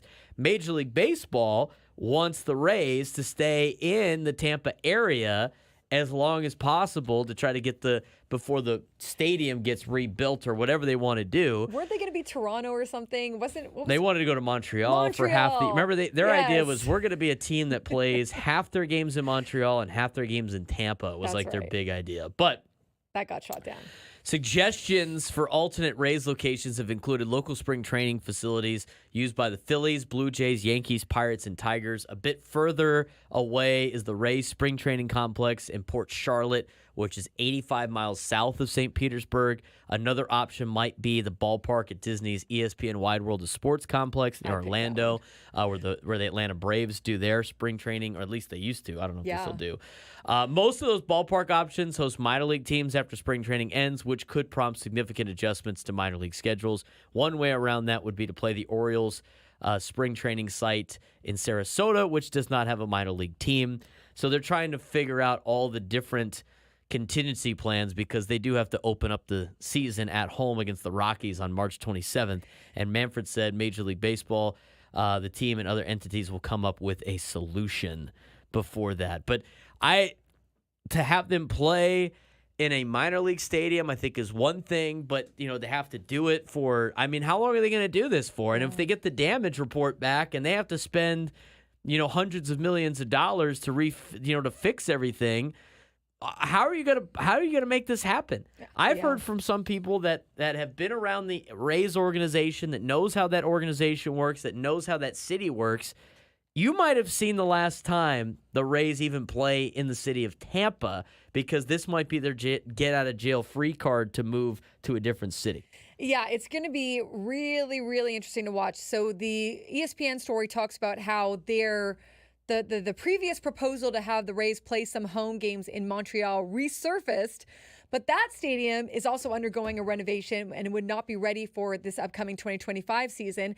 They also brought up the idea of playing there without a roof, but the Tropicana doesn't have the Trop. The Trop doesn't have the. It's not the Tropicana. That got torn down. It's not the hotel. That's actually gotten torn down. That's already gone. It doesn't have the drainage systems necessary. So if it rains, which it would do in Florida, right? What do you do, right? It's not built to be an open air facility. Yes. Yeah. So, I mean, I agree with you now. I think that they're done playing. I think they're done playing at the Trop. I don't know if they're done playing in Tampa, but I definitely see how this could be your get out of jail free card. I could see how you would play at a minor league stadium this year or at Disney wide world of Disney or whatever. The wide world of sports. Yes, the wide world of sports. World Does of that sports. come with a day at the parks? Do you get to go to the parks if you have an off day? These are questions I want answered. Are the Padres in Tampa this year? Right, free admission for the year. But I do think that they're not. I think it's going to cost too much money. This is just my guess. I have no idea. I think so too. Well, here's the other thing. They're supposed to build their stadium to be opened in 2028. But now it does make you wonder, are they even going to build it? Will they try to relocate? But a lot of the money, right, that they were, the deal that they had set in place was going to come from hotels and tourism and stuff like that. And obviously, the hotels got a lot of damage too. I mean, so like, where's this money going to come from? Because they got to fix a lot of different things out there, more than just building a new stadium. I mean, could you imagine if we had, because we have like natural disasters here too with like fires and everything. If we had a bunch of fires right in time to build a new stadium, and a lot of the hotels, got ripped to shreds or whatever like that. I mean, it's kind of hard to deal with in San Diego to kind of make that comparison. But the city of San Diego would be focused on getting San Diego built before they would be focused on giving a multi-billion-dollar, franchise or multi-million, whatever, billion-dollar franchise, a brand new place to play. So it's going to be very interesting to see what they decide to do. But, I mean, from that perspective of the money is supposed to be coming from hotels, and those are damaged too, I could see how this could be a situation where the Rays don't play in Tampa anymore. Yeah, I could too. It's not like they have, look, the Rays are who they are, okay? What they are able to do with their tiny, low payroll is incredible. I mean, honestly, like they're one of the best teams in baseball to figure out how to utilize a roster. But in doing so, you also move through players very quickly. You don't have any like long-term contracts essentially. And the fans, I mean, the fan situation there is how would you call it? I would call it not non-existent, but fickle, right? I mean, they're coming, they're supporting the team, but I don't think that you're getting, you're not getting 40,000 every night. It's a lot of transplants there too, Right. like we have to deal with here in San Diego, right? They got a lot of also people where from New they're York located. that come down, Yeah. right? That move down there, and the snowbirds and everything like that. So, from that perspective, it's an interesting market out there in Tampa. And they're like St. Petersburg, from my remembering, is it's not like it's like easy to, you gotta like be going to St. Petersburg, it's not. All right, I've never been there. It's more kind of, you're intentionally going there. It's not really like it's San Diego where you're going downtown and there's a stadium or even Coors Field. Yeah, it's kind of a pain to get there. Right. It's like so I'm very interested in seeing how this works out, and if they are a team. Look, Braden, I mean, could they be in Nashville in a few years? Maybe we'll be the White Sox. I don't know. They're fighting the White Sox to get to Nashville, the Yeah. Nashville Rays. Yeah, and I think that Florida, I think there are for sure fans who would be sad to see them go, and I don't even know. Yeah, and I mean, I hate that. I hate relocation for them. And I'm not advocating for them to For leave. sure, me neither. It could be their free pass to go to a different city and get Yeah. a brand new stadium if they want. Yeah. All right. Well, let's get into that a little bit. Let's get into the father-son duos around baseball and the NBA.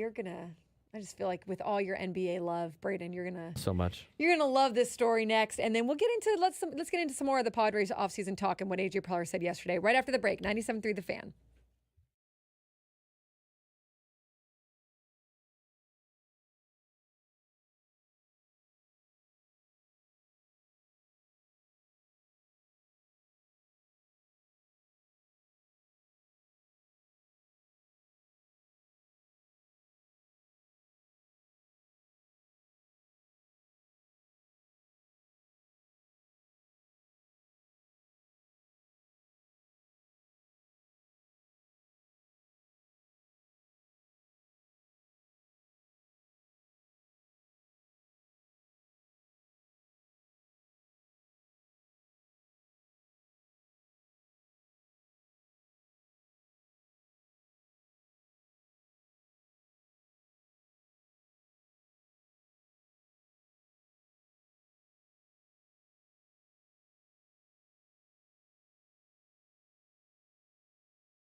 11:40 on a Tuesday. Annie and Elsten show here on 97.3 The Fan, San Diego's #1 sports station, taking you all the way through until 2 p.m. when Gwen and Chris will take over, and then the Scraby Show. And Craig Elsten will be joining us here shortly in about 20 minutes. He'll be here for the Sports Fix. He just had to take a few hours off this morning. But Braden and I have been holding it down and getting into some good stories. I did want to run this past you, Braden. Chris Godwin, did you see his ankle injury, or did you see that he injured his ankle? Yeah, one foot was going one way and the other one was going another way. It wasn't pretty. It wasn't pretty. But the thing is like it was garbage time for Tampa, right? Like it was, you just kind of wanted them to be able to make it through the game, not have any injuries at that point. Do you kind of blame the coaching in that instance in terms of him being on the field? Not really. I heard what Todd Bowles had to say. He was like, they were still within a couple of scores, and you're trying to win. You're playing to win. It was at 1:04 left in regulation. Right. A minute 4. The thing is, though, people don't understand, like, and same thing with college, or not college, with baseball. I mean, somebody has to play. Yeah. And the thing is you play. It's a brutal sport. I mean, the people get hurt in the sport, and if you were to pull him, I guess, would he be okay? But that's not to say he wouldn't be not okay next week. I mean, it happens all the time in the sport. So yeah, I don't blame Todd Bowles for that. They could still, you try to play to win, and you can't just give everybody the night off. And I mean, somebody has to play. It's not like they have a bunch of receivers just laying around ready to go. They had already lost, like Mike Evans had a hamstring, right? So it's like somebody has to play. The other thing too is I think sometimes it can be what I remember from covering the NFL. The mentality sometimes of telling the players, "Hey, give up." Now we're giving up. Especially it wasn't a total blowout. I mean, 41-31 Yeah, that loss. was by 10. They scored 21 points in the fourth quarter. Yeah, exactly. I mean, and a minute 4, yeah, you're probably not going to win that game, but sometimes that mentality of saying, well, hey, it's just give up. You know what I mean? Like, we're not going to play you. That sort of thing sometimes is not where they're trying to go, this early in the season. But. Yeah, I think people like to overthink it and criticize. Some people were saying, like, oh, you can't onside kick more than twice. It's like, well, you can. That's not a rule. But yeah, it's not impossible. It's unlikely, but it's not impossible, right? I mean, we're talking about people that have made it to this level of football. There's a reason they've made it that far, right? They have this like psychotic desire to win and be the best, and like those players are not going to be told like to not go out there and play, right? I mean, it's like if it was like 43, if there was like a 10 points. If it was maybe 3 scores, maybe you don't. I mean, if they're losing like the Cowboys to the Lions, right? 41-9 they'll probably or whatever. Be like, I don't want to play anymore. Like it's over, whatever. But it was still relatively within reach to a certain extent, and somebody has to play. And those injuries happen in a sport that is a brutal sport. But again, when you're talking about professional athletes, you were talking about think about how Tom Brady is psychotic with the way that he treats his body, with the way that, he is so psychotic. Yeah. I mean, he's now, with everything that he had to do with like his family, and I don't want to get into the weeds on this, but like, let's just think about what it takes to be arguably one of the best players all time at his position at the highest level. That's the kind of psychoticness that you need in order to succeed at a professional sport. The NFL is filled with guys like that not only have God-given talent, but also this psychotic desire to be great. And to have those type of players and tell them you're not going to play anymore, like it's not going to go over well for more times than not, aside from like the game being like completely out of reach. And again, like Todd Bowles said, and I totally agree with what he said, it's like, the game's still within reach. We're trying to win a game, and it happens in football. It does. Those injuries happen in football. I mean, have you heard like Derrick Henry's diet he has? I mean, it's nuts for a human, but that's what he wants to do in order to succeed. And that's just kind of the nature of the sport. That's going to happen. These injuries happen. NFL players telling me all the time, especially in football, you have to be a little crazy to play in the NFL. You have to You just, do. and it's not just like, oh, these guys are crazy, they love to get hit. It's not even that. It's what you were just talking about. The commitment, the ability to withstand a lot of that pain, the ability to get back out on the field, just the intensity of the play, and then the fact that it's always working against you, right? Like it's always, what have you done for me lately, especially in that league.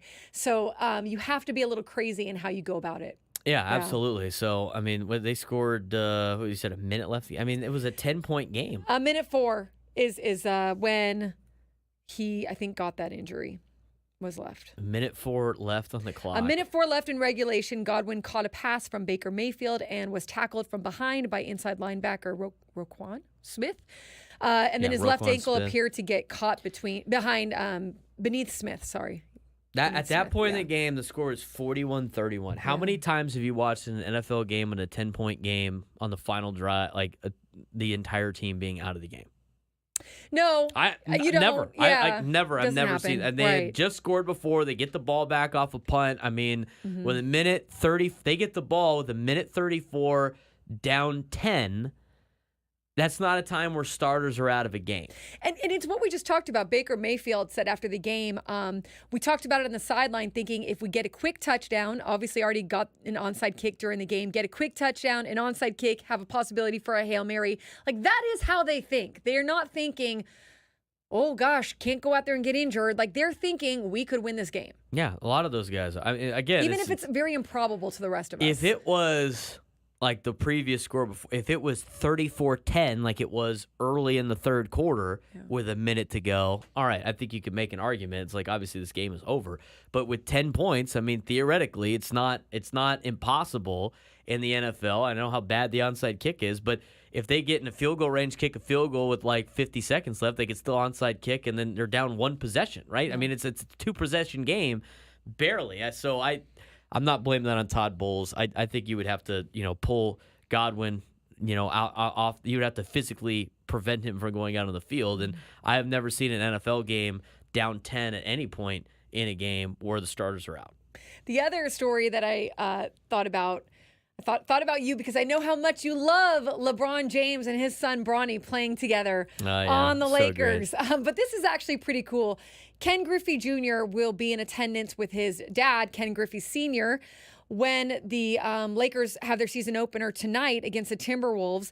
And this was obviously the first father-son duo in Major League Baseball. They hit back-to-back home runs. It was so memorable. It was actually really, really cool when you go back and you look at that. They were on the Seattle Mariners in 1990, sharing the same field. So they're going to go and support LeBron and Bronny. I'm not exactly sure how this is going to work out for LeBron and Bronny tonight or what the plan is, but I think Craig's talked about it. I assume they're going to do like the whole song and dance, have them on the court playing, and then kind of get that over with. That's just, who knows. But Griffey Jr. has had a friendship. I see this article on MLB.com. He's had a friendship with LeBron James that started after LeBron was drafted by the Cleveland Cavaliers back in 2003. LeBron threw out the first pitch and took batting practice before a Cleveland-Cincinnati game. And so the two guys hit it off, and LeBron James ended up spending the holidays with Griffey, so they became friends. So it's kind of cool in that respect, right? Like, you got the father-son duo on both sides, and they are actually friends, and then they're going to go support them as they do this with the Lakers. Just like Hollywood drew it up. Eyewash. I mean, it's kind of cool to an extent. It would be cooler if, like, Bronny was, like, a stud, right? Like, it would be cooler if he was actually on the team and the entire thing wasn't a gigantic production in Los Angeles, right? I mean, like, it's going to be a very Hollywoody. They're going to do the pictures of them both together. I know. It's like, hey, look what this kid has accomplished. I'm sorry, what has he accomplished? He was a mediocre player at USC. He was an okay player in high school. Like, he probably should have stayed in college to develop. I mean, if he doesn't have the last name, he's not on the roster. It would have been different if he was the number one pick in the draft, or even a legit draft pick because he dominated in college.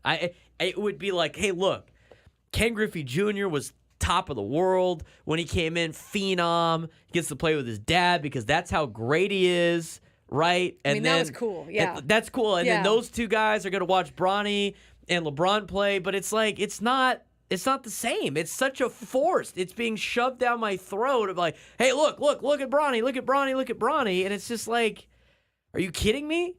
There's probably so many guys more deserving than Bronny in the G League that should be starting a game or playing in the NBA that aren't getting that chance because we have to do this song and dance for LeBron in the NBA. I mean, if you're a Lakers fan, you guys are a clown show right now. Although they're probably just going to have Bronny play part of tonight's game, and then that's going to be it, right? I feel like that's going to be it.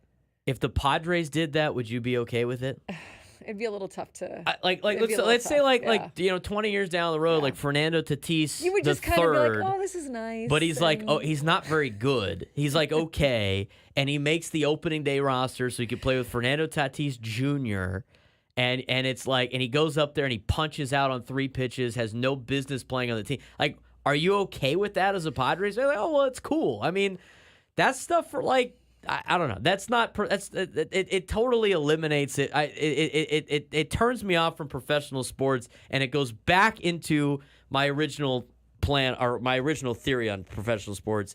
This is an entertainment business. It is an entertainment business. It's not a sports business. Remember when Johnny Manziel was part of the Padres for a hot minute? Yeah. Again, it's about entertainment. They're not about making the best type of product for the sport. It's not about finding a champion that's the best. Russell Wilson. Yeah. It's not about that. It's about what is the most entertaining thing we could put together. And that's what sports are. So it's like if you want to watch professional sports and talk about this is the greatest team. No, it's not.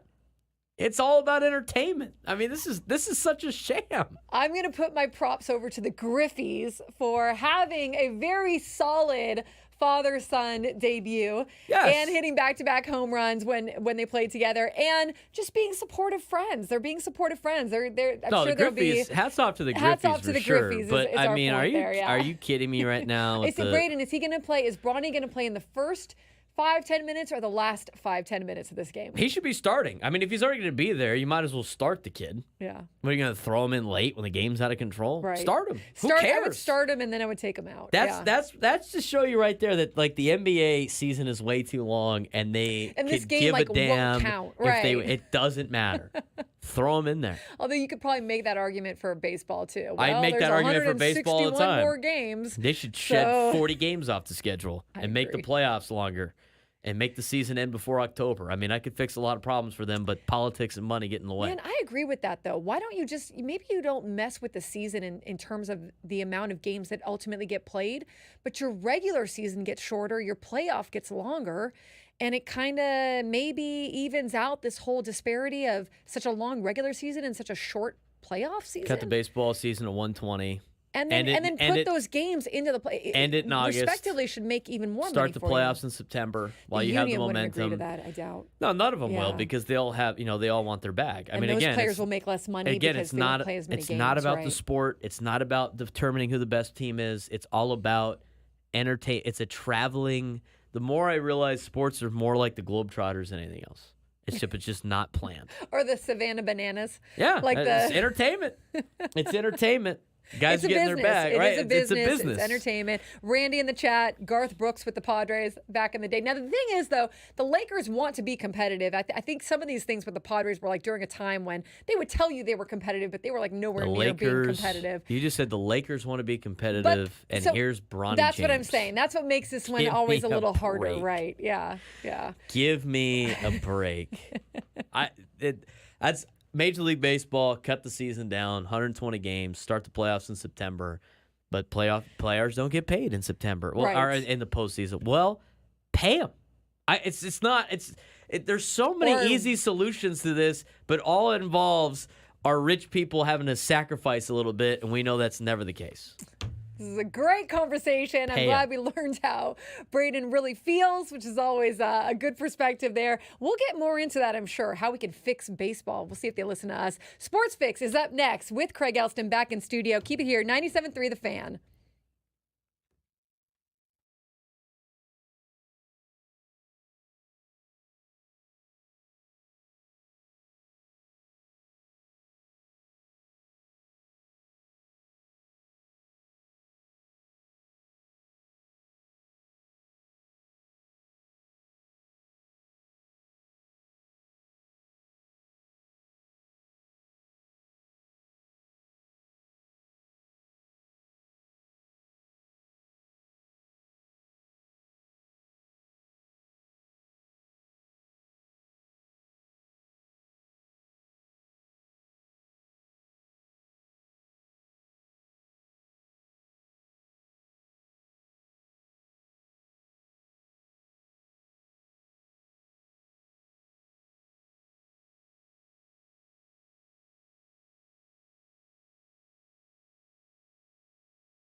Okay, all together now. Welcome back, everybody. It's your midday hang. Annie and Elsten at full operating capacity. Getting you ready for the lunch hour on a Tuesday here on San Diego's #1 sports station, 97.3 The Fan. Annie Heilbrunn and Braden Soprenet have been here. I just walked in. I'm Craig Elsten, here for the next 2 hours with you. And you know what? This show just flies by when you guys do the first half of it. It's quite quick. 2 hours is a lot different than 4. It's quite quick. Yes. Hey, shout out St. Martin of Tours, wearing their T-shirt, where my kid has been since kindergarten. Now this is 8th grade. As last year they have an annual lunch on the lawn where... That's nice. Yeah, it really is. It's quite nice where all the parents come out, as many as you can, right? Mm-hmm. And I'm privileged, and thanks to Adam Klug and to this great company, Odyssey, very wide open on stuff like this, family stuff. So I got the chance. My wife couldn't go because she's teaching class, so I was there, brought the sandwiches, found a shady spot for the towel, and we just got to sit and well, I should probably get to the fix, but it's kind of fun to actually sit down and not have a screen for a minute. You know what I mean? Oh, yeah. That's great. I mean, so rare. I did something today that I don't think I've done in a while. I daydreamed. Just looking up at the sky and, Never do that dang, anymore. how far the moon like is this. away. Right, exactly. It's more like, oh, wait, notification. Notification. Like, even when you have, dead time, I read an article once that, even when you're standing in the grocery line or you're whatever, you're just constantly looking at your phone, right? Mm-hmm. Even if there's no notification, you're just looking at it or opening it or whatever. So to, look at the sky? Yeah. And not a AI sky that we see on YouTube? Right. But an actual, the real sky that the universe has provided for us. It's, it was quite nice. It was quite nice. We can talk about it all as we continue. But right now, this is the regular point in the show. Made sure to be here with my topics ready to get you all fixed up on the sports news of the day.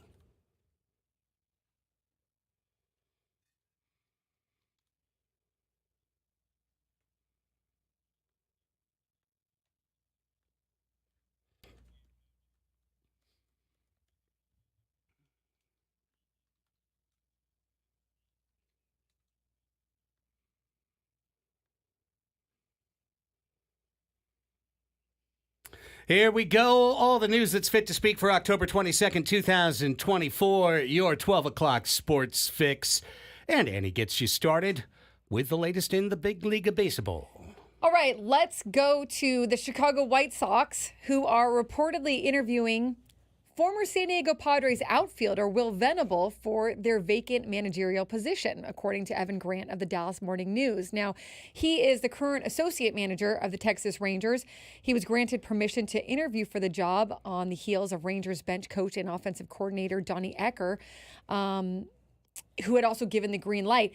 Will Venable has done this. Now, my understanding with Will Venable was he's a manager in waiting with the Rangers. Okay. But who knows? Maybe things have changed, or maybe he's just getting the experience and being able to go out there and have the interview.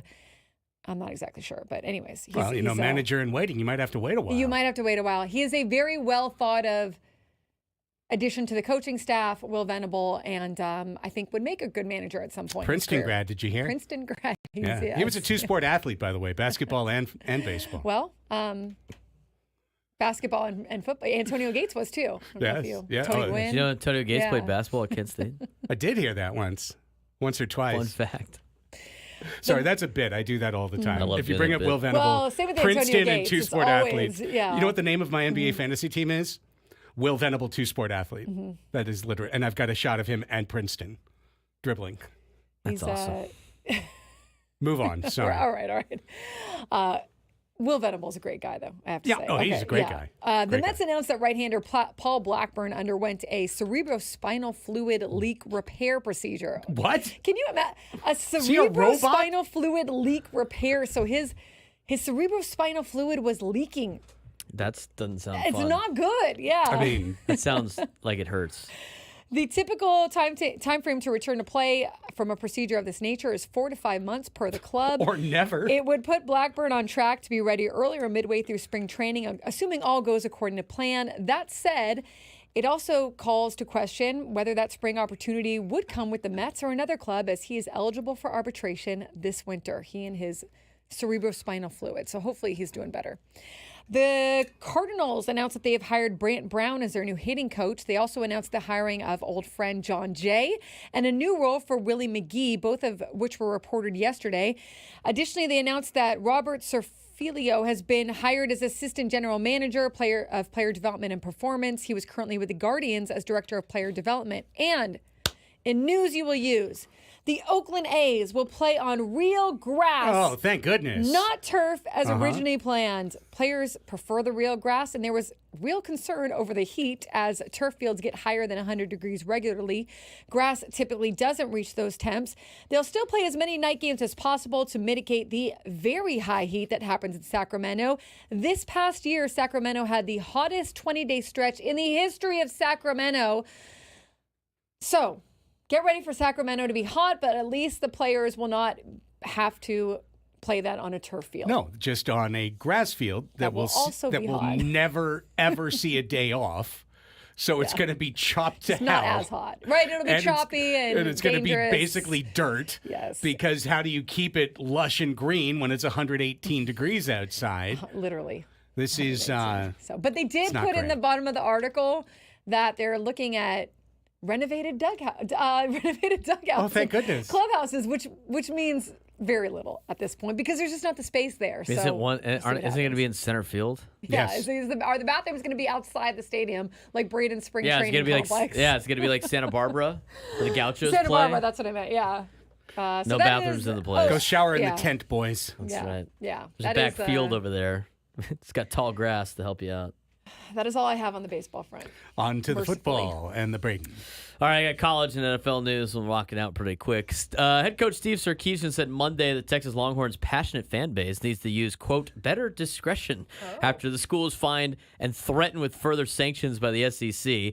Texas fans pelted the field with water bottles and trash in the third quarter of Saturday night's loss to Georgia. After an apparent pass interference penalty against the Longhorns, game was briefly delayed for cleanup before the penalty was ultimately reversed. After the cleanup delay, all of a sudden they're like, huh. On second thought. There's 100,000 people here that want to kill me. Let's change it. Let's change it. It's a great precedent to send. SEC, Texas. Although not surprising. Always. Sarkisian went on the field at Darrell K. Royal Texas Memorial Stadium to implore fans to stop throwing things. I know they've got passionate fan base. I think that showed Saturday night. Sarkisian said Monday, I think we were all a little upset in that moment. I just think that we have to use a little better discretion in moments like that. So you're telling me you think some crazy Texas football fans that have been drinking since 10 a.m. at about 8 o'clock on a Saturday night, losing to Georgia at home on a penalty that didn't go their way, should stop and think before they should. Throwing things. They really should. Did they stop onto the throwing field. things? Because if so, that would be more than what happened in Los Angeles. Did they ultimately stop?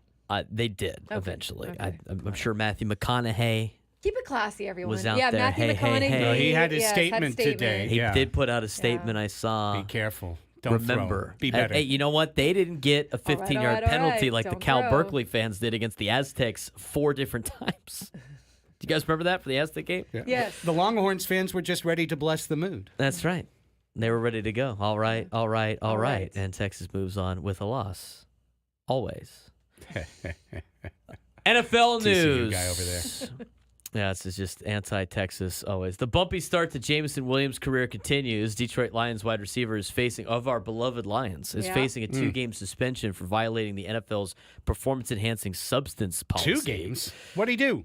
Williams, 23, is games and second that's on it. the Lions in both receiving yards and touchdowns behind only All-Pro wideout Amon-Ra St. Brown, and was off to a strong start to his season. Williams said he was disappointed at the current suspension, but that he has no choice but to take it on the chin. I'm in good spirits, just ready to get back with my brothers ASAP. Head coach Dan Campbell said during a radio interview Tuesday morning on 97.1 The Ticket that he couldn't elaborate on the suspension until the league formally announces the decision. So we don't really know what he has done yet. Okay. But it's a 2-game. I thought 4 was the suspension. minimum. I don't know. It was like cough syrup or something that he was supposed to have. Yeah, who knows what it was. 2 does seem a light. Yeah. Typically, I don't remember it being 2. As the number, he says he missed the first 11 games of his rookie season because of an ACL injury suffered in college. Then he was suspended 4 games for violating the NFL's gambling policy. Oh, well, he's at least moving down the Yeah, that's right. The down gambling line. suspension for mobile betting on non-NFL games was Whoops. from More the than the club. PED. He was betting on a mobile app on non-NFL games from the club facility. Amazing. Originally set for 6 games, but later was reduced to 4 after the NFL changed its rules. He was reinstated in 2023. So if you bet on sports, 4 games. If you take performance-enhancing drugs now, it's 2 nothing. games. Yeah, I mean, won't there's got to get- be more to Get this. into the I won't more even get into the egregious crimes weeds of what happens if you domestic assault disputes. Right. somebody. That's like a quarter or something in this Yeah. day and age of the NFL. You're just benched for the first series. Yeah. And you know what? We're not going to play you we're not going to start you against the Jags. You could play against, but if we're playing the Chiefs, then you were definitely in the lineup. Speaking of the Chiefs, their quarterback Jalen Watson will undergo surgery for a broken fibula and tibia. This is the second injury we've seen of this in the last 2 weeks that Annie has Stop it. experienced That's right. herself. I don't know if she Personally. keeps talking that into an existence or not. Yeah, maybe I'm giving it to other players. It's Is it contagious, contagious? I Yeah, guess. Watson could return late in the season if the Chiefs make the playoffs, but it's also possible he won't return. I'm sorry? He broke his fibula and his tibia. He How can might you be able to come return? back No at some way. point. No. No way. What? No. It No. is interesting that 2 players have gotten the same, because both bones breaking, that doesn't really happen all the time, you know? You can't even blame it on a situation. It's kind of a fluke. It's a fluke thing, exactly. Because one was on grass, one was Totally. on turf, one was this contact. and it's this very contact. fluke. It's, yeah. So It's a he's broken out bone. Right. Or for 2. maybe for the playoffs.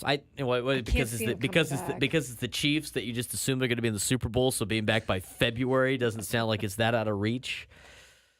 Cleveland Browns have signed quarterback Bailey Zappi. Zappy. He used to play for the Patriots out of Western Kentucky. Led the nation in passing as a Hilltopper. Fun fact. He was signed off the Chiefs practice squad. The team announced Tuesday, giving them depth after losing quarterback Deshaun Watson to a season-ending ruptured Achilles injury. Watson was placed on injured reserve. Zappi's 25, could back up Jameis Winston against the Ravens on Sunday, with Dorian Thompson-Robinson's status for the game also unclear. He entered the game after Watson got hurt and injured his finger on his throwing hand late in the game. That was a 21-14 loss. Source told ESPN's Jeremy Fowler that surgery won't be needed. So you have to go back to your emergency third quarterback. It's Jameis Winston time in Cleveland, followed by Bailey Zappi for the Browns. And that's the latest on the Ooh-wee. NFL. Here's what I got for you today. San Diego FC, a club that we'll talk a whole lot more about in 2025. They have their first 2 match days for their inaugural MLS campaign. San Diego's newest major pro sports team will play their first ever regular season match at the LA Galaxy. A rivalry, would you say? I mean, that's really cool. I mean, Galaxy's one of the original Yeah. MLS franchises. And where Tom Penn spent his time before coming to... He was LAFC. He was LAFC, just He was kidding. LAFC. Just kidding. But Galaxy, I mean, one of the most decorated clubs in MLS history, one of the clubs with the most history in MLS history. They have Landon's statue outside of Dignity Health Sports Park, and that'll be the first ever game for San Diego FC, and maybe the start of a rivalry. You would assume that San Diego will have a rivalry with both LA clubs going forward. Yeah, and hopefully the play is good enough on both sides to dictate that and to keep it going, but it's getting more real for SDFC. It's almost here. Yeah. It's just months away now. And the idea that you're going to run against a Galaxy team that's basically top of the table this Right. year, next year, with 5 guys so far on the team. They'll have a full team by then, but it's pretty daunting. However, the first ever MLS match in San Diego that's for real will be March 1st, 2025 at Snapdragon Stadium when San Diego FC hosts St. Louis City FC, which will at that point be a third-year team. The complete 36-match schedule will be released in December. It's opening night. It's opening night Oh, wow. in the NBA. Braden, did you know it's opening night? Pair of games on TNT tonight. You know, King Griffey Jr. and King Griffey Sr. are going to be at the Lakers game? They're going to be there. You know why? Because LeBron and Bronny James will be Yeah. out there Yeah. almost undoubtedly for at least one shift. Do you think it's going to happen at the beginning of the game or the end? I think it's going to happen at the beginning of So the do game. I. I think so, too. I think it's going to happen probably sometime early in the second quarter. I think. Look, if you're gonna do this and you've committed yourself to do this, do it like this. Get it out of the way. Have all the little post-game questions about it. Have the little moments that are photographed. Yeah. And then move on. They might as well start them. I find the Lakers to be unserious because of all of this. They are unserious. So does Brady. Start them. So Minnesota will probably wrap the Lakers across the knuckles, but the TNT doubleheader will begin with the Boston Celtics raising their 18th championship banner up to the rafters at the TD Garden before they host the new-look New York Knicks, who acquired Mikal Bridges and Karl Anthony Towns in the offseason. The WNBA season is over. Now the storm clouds of labor unrest can settle in. Yes. Saw this yesterday. Yeah, the WNBA Players Association made a call. They had an out in the collective bargaining agreement, and they took it. With 2 years left in the agreement, they took the out. Now, the deal, by ways of their bylaws, still will cover the next season. So basically, the WNBA players and the WNBA have one season to make a deal before there is a lockout or a strike. But the players are essentially saying we'd like to be paid more, right? We'd like to get better resources. For many, many, many years, the WNBA would still fly coach, would fly commercial, would have people taking, 2-day flights from here to there, and be stuck in an airport for 8 hours. The pay isn't that great when you get past the top players in the league.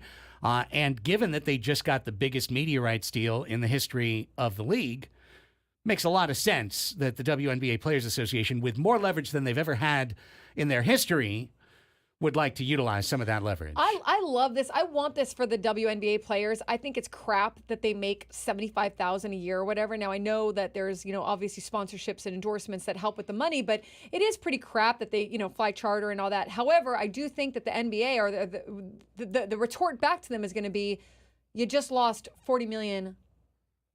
We're under you lost $40 million. And then that was $50 million the year before. I get it. But so I hope that they can get something. I don't know what it's going to be, but hopefully there's at least some concessions along the way here for them.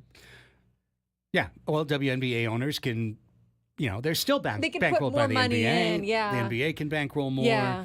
There's plenty of ways to get around it. Point being, there's more interest and money ever in the WNBA, but it's still not as much as major sports, but the players would like more. I don't blame them. And I don't blame them at all. Take your shot. No, you don't blame them at all. Literally. Take your shot. Take them. Only one game in the NHL last night. That was the Toronto Maple Leafs skating past Tampa Bay 5-2. Full league schedule, though. They call tonight Frozen Frenzy.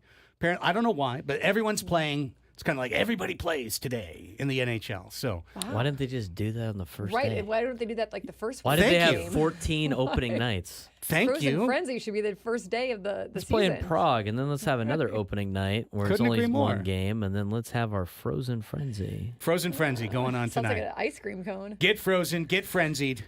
Yeah, they serve that at... I love a Frozen Frenzy. Get yourself a buttermilk chopped up Frozen Frenzy. that sounds like a Frosé or Foster's something. freeze. Right. Yeah. Some chopped up Butterfinger in there. Can I get one of those at In Beef and Bun? Lakeside. Don't they still I'm have just a gonna let Foster this sit. freeze in Lakeside? Okay, Do go they? ahead. I don't know. I don't know. Ducks host San Jose tonight. LA Kings are in Vegas. They're usually partnered with like an El Pollo Loco. Or they used And to that's be. your fix. Don't they have on the way, if you drive to spring training, don't you pass is it a Foster freeze in Gila Bend or? Oh, in Gila Bend? I don't Gila Bend. I call it Gila Bend. That's it's fine. Is it Gila Bend? It is Gila. Okay. Gila Bend. My bad. Yes. Just like Benji Next, Heel. I feel like across from it's just like AJ Heel, just like across from the Alien Motel. I know there's some kind of. I don't think it's a Dairy Queen. I feel like it's a Froster freeze. Okay. All right. Yeah. Maybe it is. I haven't been on that road in a long time. I All I know is I just stop. get my gas and I keep it moving. all I right? never stop at Gila So Bend I don't because I go always anywhere. stop Yeah. in Dateland Oh to get a my date gosh. shake. Yes. I World did that famous once. date Shakes are shake. good. Date Yeah, I shakes did that money. once. It's a good spot to get gas too. I just love On Brady Interstate. going, I haven't been down that road in I've been a down long a time. long time. I haven't been to Tucson in a long time. Haven't driven through to get to Texas in a long time. When I drive to spring training, it is stop in Yuma and stop in Gila Bend, but not because I need gas, just because it's like a go out, go pee, Yeah. and then I'm like, fine, I'll just get some gas will while I'm stop here. in- And then yeah, Yuma. I'll save as much as I'll try to get my first gas trip in Yuma. Yes. Because it's cheaper than Right. California. By $1.10 or something, yeah. And then, where they have like the McDonald's and the Burger King and all that stuff, like first exit off next to the water tower that has like the desert scape on it. That's what I remember of Yuma. It's about the only part of Yuma I've been a part of. There's definitely a Cracker Barrel there. I remember that. Yeah, 100%. And then I don't stop at Gila Bend. I stop in Dateland to get a world famous date shake and fill up. And then by that time, only have to stop probably one more time before I get to Tucson. I usually drive to Tucson. I'm not really driving to Phoenix too much. But I've done that drive way too many times from not only here to Tucson, but here through Tucson to Fort Worth and back. Yeah. But now also, I don't want to do that drive too many more times. Because like you can also go to spring training through the 10 or whatever, right? You but can. like Yeah, you right, can go but north. obviously I'm in East County. So then the first place now that I stop is the Cafe Adesso, right? Of course. Well, if you go early in the morning, you go in the morning, get your coffee fix. And then just drive on out. The Yuma gas station wants to know why they have so much Cafe Adesso Cups being thrown away. labeled cups thrown away in their trash can. What is this place? Where is Cafe Adesso? When we come back, college football. We're just going to do our every week. College football is drunk. And how the hell is it going to continue? It's the exact opposite of baseball. Baseball is stupid. Nobody should watch. College football is drunk, and everybody should tune in. Yeah, I mean, pretty much. It's so wild. Do you think this is going to help them content-wise? On is there going to be more dollars going into college just because is this going to raise the viewing drama? Maybe. I guess? Maybe. It's more evenly matched. But here's my wild take that I'll just throw out there without context, and then we'll take a break. I don't think it's that wild. I think 50 college football programs are going to shut down in the next 10 years. I think 50 college football programs will cease existence in the next 10 years. We'll explain that on the other side of Andy and Elsten right here, San Diego's #1 sports station, 97.3 The Fan.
The Odyssey app lets you jump back to the moments you missed on 97.3 The Fan. So while you're listening, you can see what you missed and click to listen on demand. If you missed a guest, feature, or something crazy that happened from earlier, we've got you covered.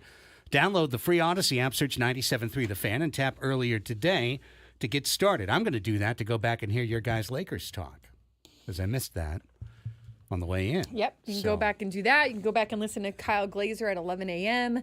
Talked a little payroll, but I think we'll get back into that later in the show as well. Sure. Spend. Let's do it. Yes. And but Braden especially loved talking about the Lakers. So.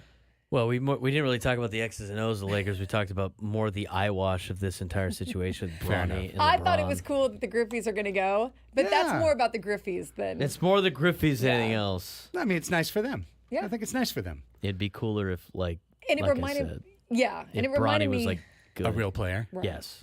And not a guy who could barely make a G League team, but maybe actually couldn't make a G League team, but who should be now still will in be on an college right NBA now. roster. It's what's so cool about the Griffies, right? I mean, that's what makes it cool. That Ken right. Griffey Sr. was already a world champion and a decorated, 16-year vet.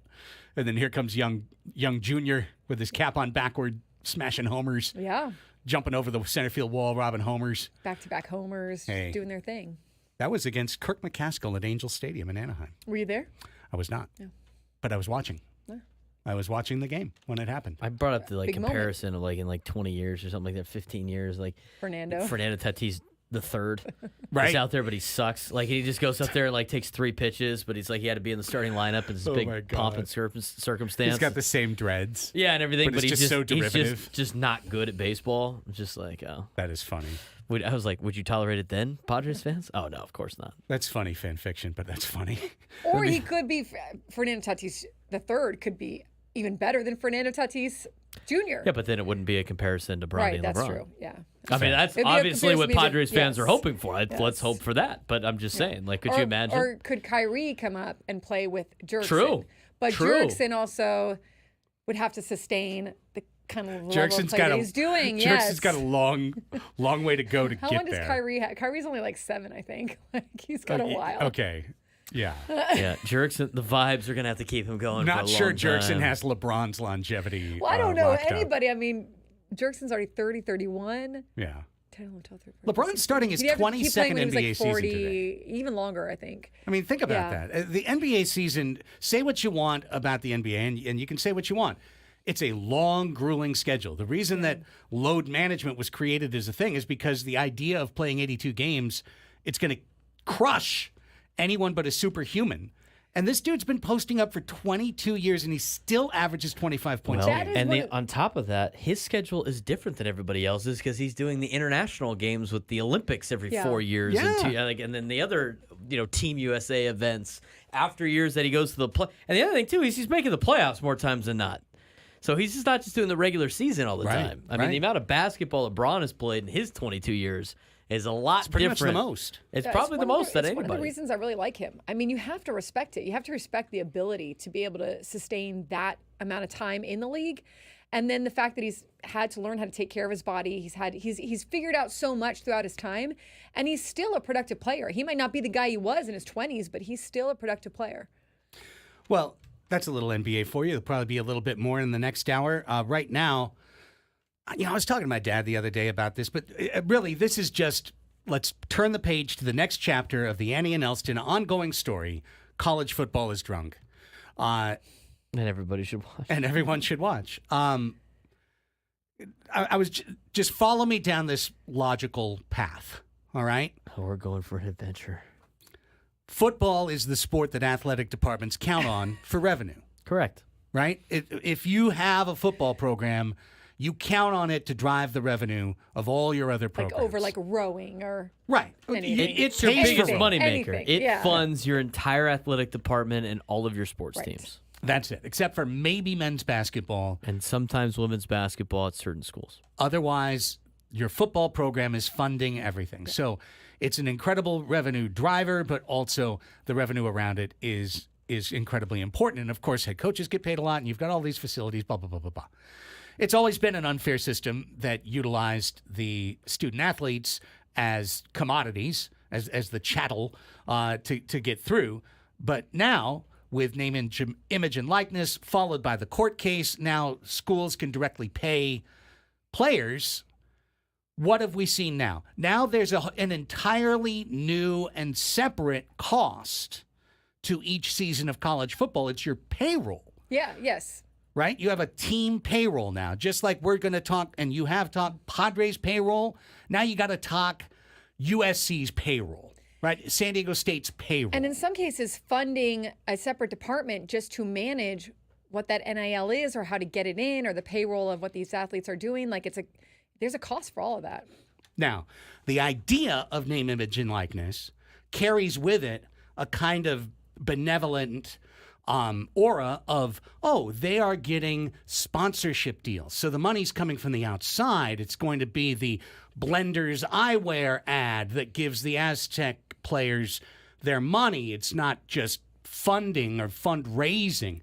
But the reality of it is that is and Braden, correct me if I'm wrong, the actual sponsorship side, like Nissan sponsors this athlete or local dealership sponsors this athlete. That's a drop in the bucket compared to NIL system sponsors this, which is fundraising from boosters. That's the boost. Yeah, and the NIL collectives, as everybody has. Right, the collective. And the collective is just basically a clearinghouse for money. It's a fundraising clearinghouse. Right? Yes. Like, give us the money, we're going to give it to the players. Instead of the booster club putting all the money into facilities, they're just giving it to the players now. They're giving it directly to the players. So now you have this entirely new requirement for your program. And to succeed, to be at the top level, if you're going to be playing, and I was watching UCLA this weekend, and then I talked to my dad about it. You know, he follows, of course, UCLA, USC. And I just started thinking about it. Like, why would UCLA still have football in a few years? Because I said that for UCLA for a lot of reasons for sports. Sure, but like it's not USC, right? USC is a private institution. Yeah. They've got a network of donors. And while they're leaning on those donors in a way that they've never been leaned on before, right? Before it was like, yes, we need this to build the new practice facility. We need this to build. Right. So now it's just we need this to pay our sophomore linebacker. We need it for better equipment or better training, better whatever. But now it's just to essentially to pay the players. That's it. Yeah. Well, hey, he's going to be a junior next year and he needs a raise or else he's going to leave to go to a school that can pay him more. I would think that even recruiting would be different now because that's how you used to entice players, right? You bring them in, you show them the facilities, you show them the way that they're going to be treated at the school. But now it's almost like, hasn't recruiting like lost a step too? Because these players are really going to go where the money is. Show me the money. Right. Where the sponsorships or the whatever it is. Yeah. Right. Cool facility you got there. Mm-hmm. How much are you paying me again? Who really cares? Right. Yeah. Well, what was the check again? Because Kentucky is over here and they're saying $4 million. So now you get these situations where a player who could be recruited to a state school out of a local market, come on as a red shirt, learn, practice underneath, right? Grow in their talent, become a starter, start to succeed for your program. You know, the sophomore Trey White at San Diego State's a great example of this, right? Recruited locally, developed here, developed on campus, breaks out his sophomore year. Now the head coach is at press conferences saying, please donate so that we can keep him. And I just find that to be such a downer. Like, it's almost like, oh, are you a fan of our program? Are you a real fan? It's like threatening. Have you contributed to the NIL collective yet? Otherwise, you're not really a real fan. And it's nothing against them also because like San Diego State is doing that so they can stay competitive. It's not, they'd probably prefer not to have to do that if they didn't have to. But then you kind of get to the final spot, which is, okay, so I'm going to just stick with UCLA as my hobby horse here, okay? So UCLA's got their football program. They're playing in the Big Ten. They're if they're not the absolute bottom of the conference, they're in the bottom 4 of the conference. Yeah, they're pretty damn close. They are not very competitive in the Big Ten. Now, you're asking your donors to put up all this money for this year's team, right? And next year's team. But the problem is, no matter what UCLA winds up raising over the course of a year from their NIL collective, from squeezing all their donors, from squeezing this out of average fans asking for small contributions. You just get to the next year, and all the other big programs in the Big Ten are making more money than you.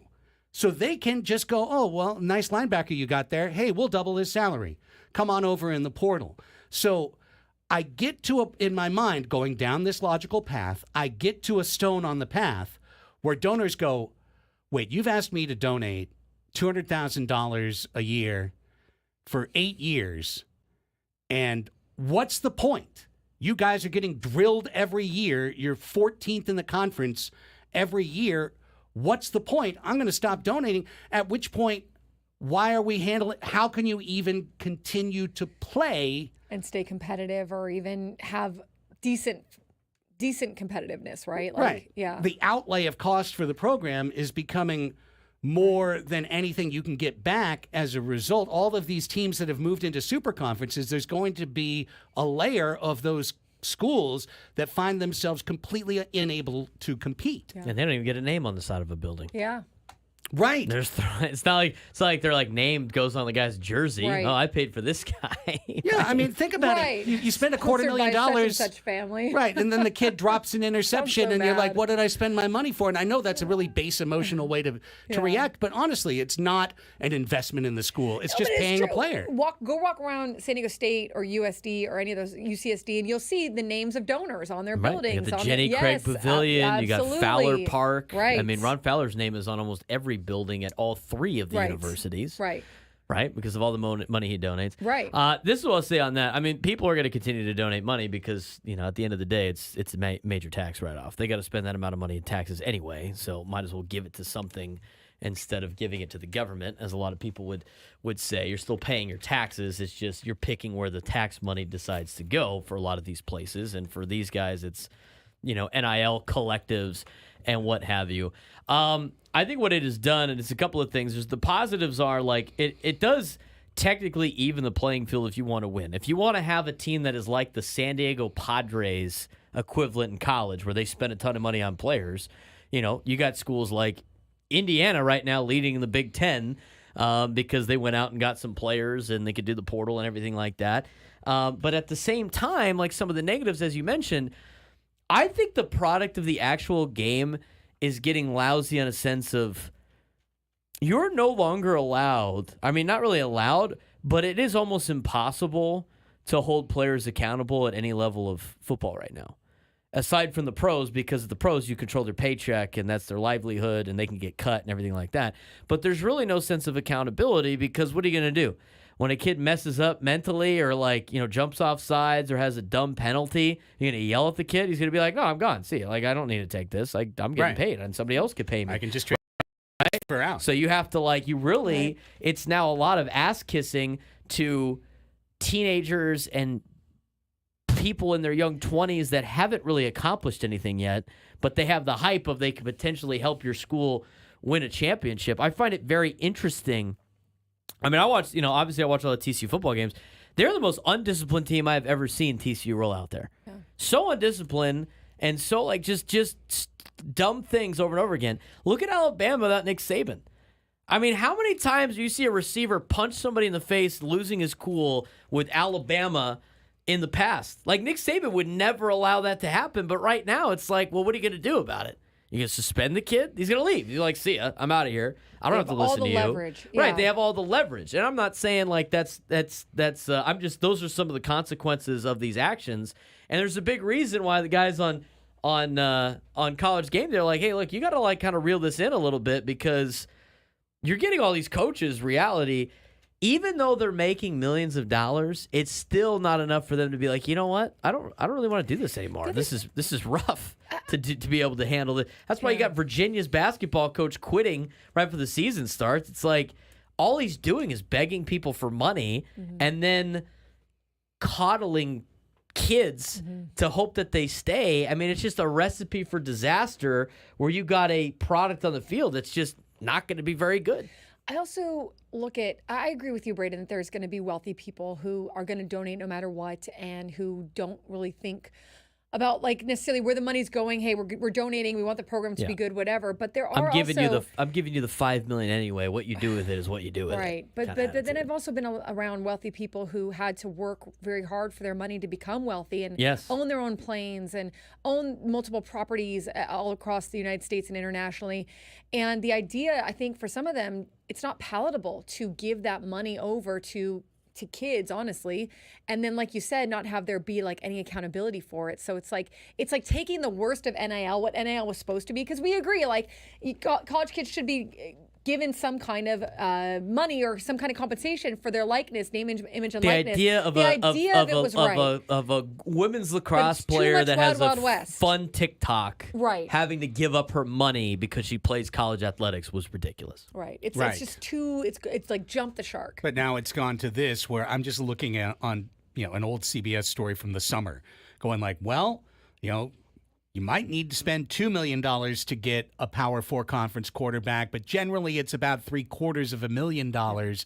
But also it's about $500,000 per offensive lineman. So now that's $2.5 million. They might just leave anyways. For a year. That's my whole point. Right, exactly. For a year. So what is that going to do to the schools? So say the football programs go away. Like, what does that do to the schools? And then what does that do to the other programs that are not the football programs that probably die off at some point too? Right. Well, it could be cataclysmic. I mean, I don't know. You just, you have to account for just what you are and what you're going to be. I do find it interesting.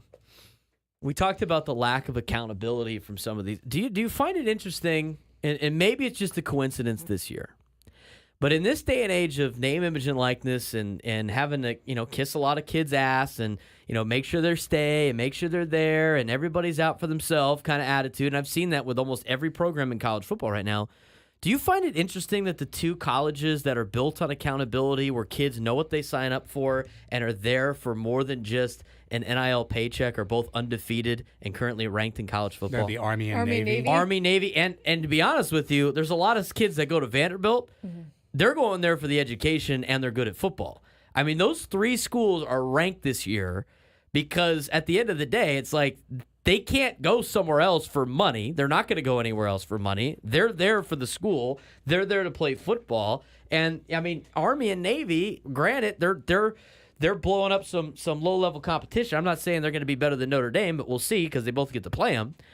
But when you have schools like just schools in their conference that have to deal with the same problems that San Diego State's dealing with, and they got to worry about this, and this, and you got a program like Army and Navy that have a bunch of guys that love playing the game, that want to go play the game, and they're not worried about all the extra stuff out there destroying schools. I think there's a little significance to that.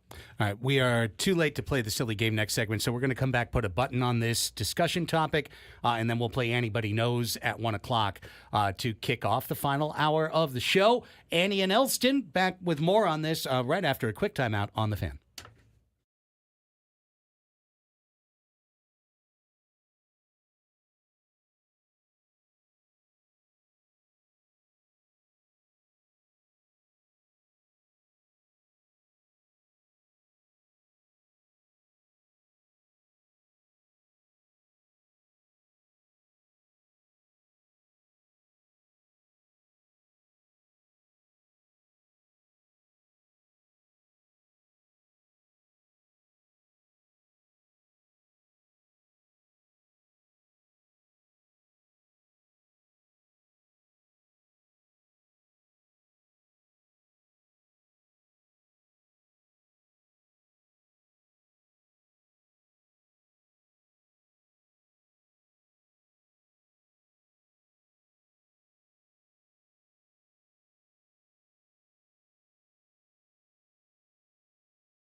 Continuing the conversation on Annie and Elsten, Annie Halbern, Craig Elsten, and Braden Suprenant, and sometimes you got to back out a little bit. I wanted to back out just a little bit because you get in the weeds of this college football story, and not college, just football, but the way college sports has completely changed. Right? College football preceded the NFL. College football was there before the NFL. College football has been incredibly popular for decades and decades and decades. As the NFL grew to become the superpower sports league in the United States of America, college football became the minor leagues of the NFL, the developmental league of the NFL, where the NFL doesn't have to pay $1 and they get all the benefits of seeing players groomed at Division I programs or elsewhere, scouted and plucked in the draft. So this was the system for the longest time, an exploitative system whereby the student athletes would go, they would get their scholarship. They were still subject to be cut, to be released from their scholarship at some point along the way. The universities gained the benefit, and the NFL gained the ultimate benefit on top. It was a very symbiotic relationship between college and the NFL. Then, now, we have a situation where now college football players are getting paid, in some cases, equivalent to or more than an NFL salary. And all of a sudden, the system is upside down now because the NFL still gets all the exact same amount of benefit. College is incurring all of this extra cost, all of this transformation, all of these attempts to stay on top. It's now starting to eat itself.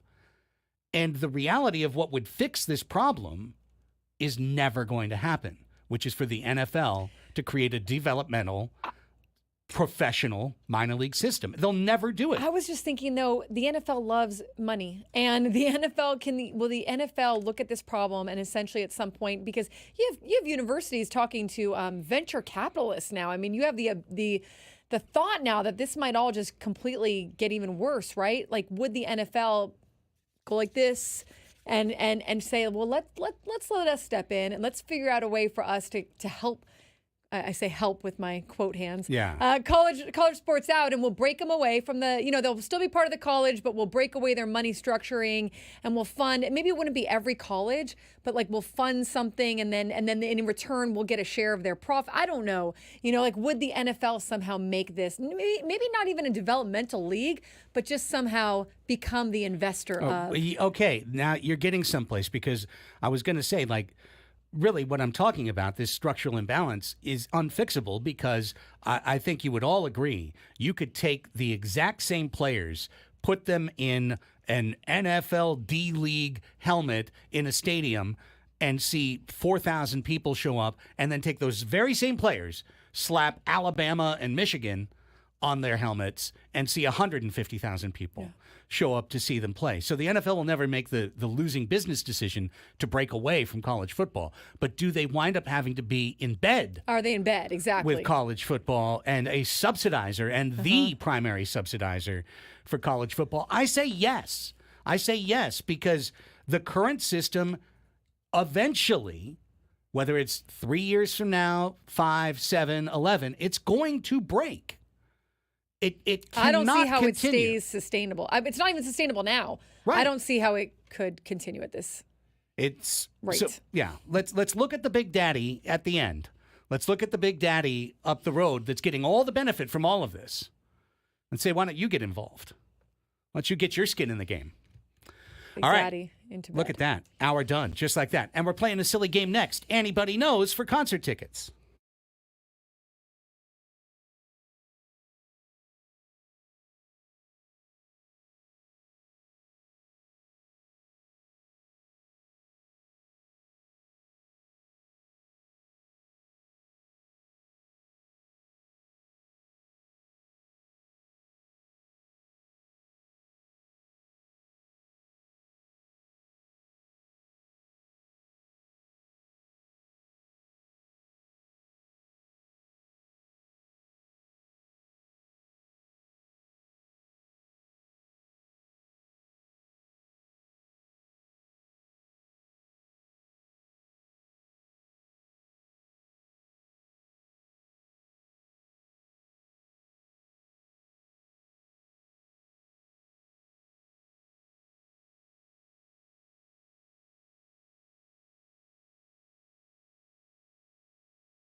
Welcome back, everybody. Final hour of the program. It is Annie and Elsten here with you. Your midday hang on San Diego's #1 sports station, 97.3 The Fan. And if you're watching on YouTube, Annie is here.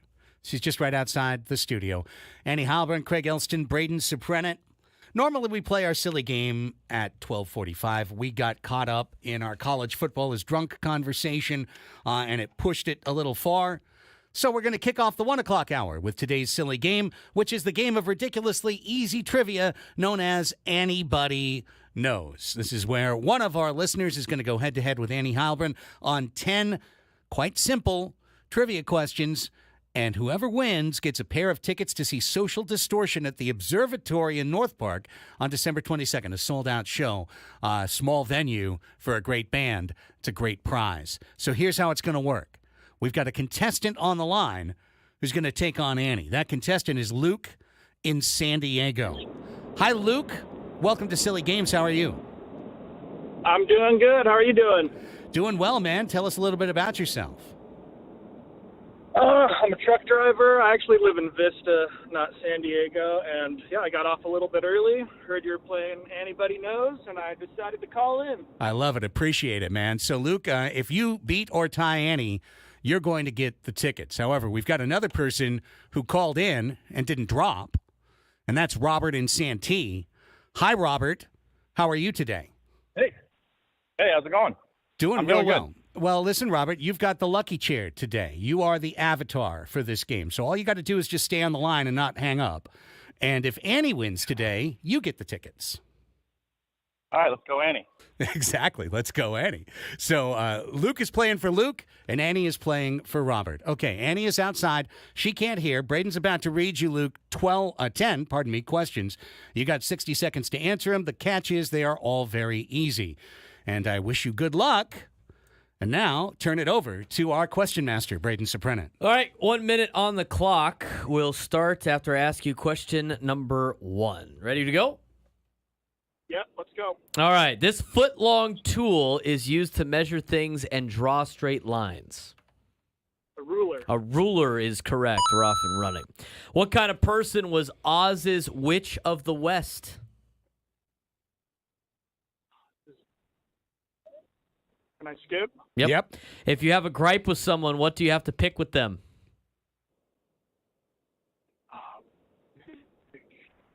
Skip. Yeah. What is the singular form of women? A woman. Yeah. Woman is correct. What does P.O. and P.O. box stand for? What does P.O. and P.O. box stand for? Post office. Post office is correct. NFL team that plays in Detroit. Lions. Lions is correct. Our What beloved. animal is Puxatawny Phil?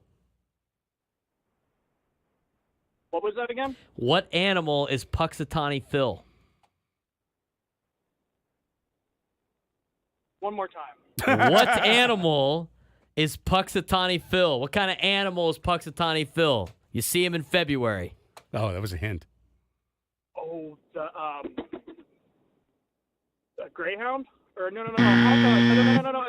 It'd be a groundhog. Yeah, you were there. You were getting close. Groundhog. The term of a person traveling on foot in public. Pedestrian. Pedestrian Yes. is correct. Technically, the time period between 12 a.m. and 11:59 a.m. is what? That would be the... AM. I know, but what would that be? Also called.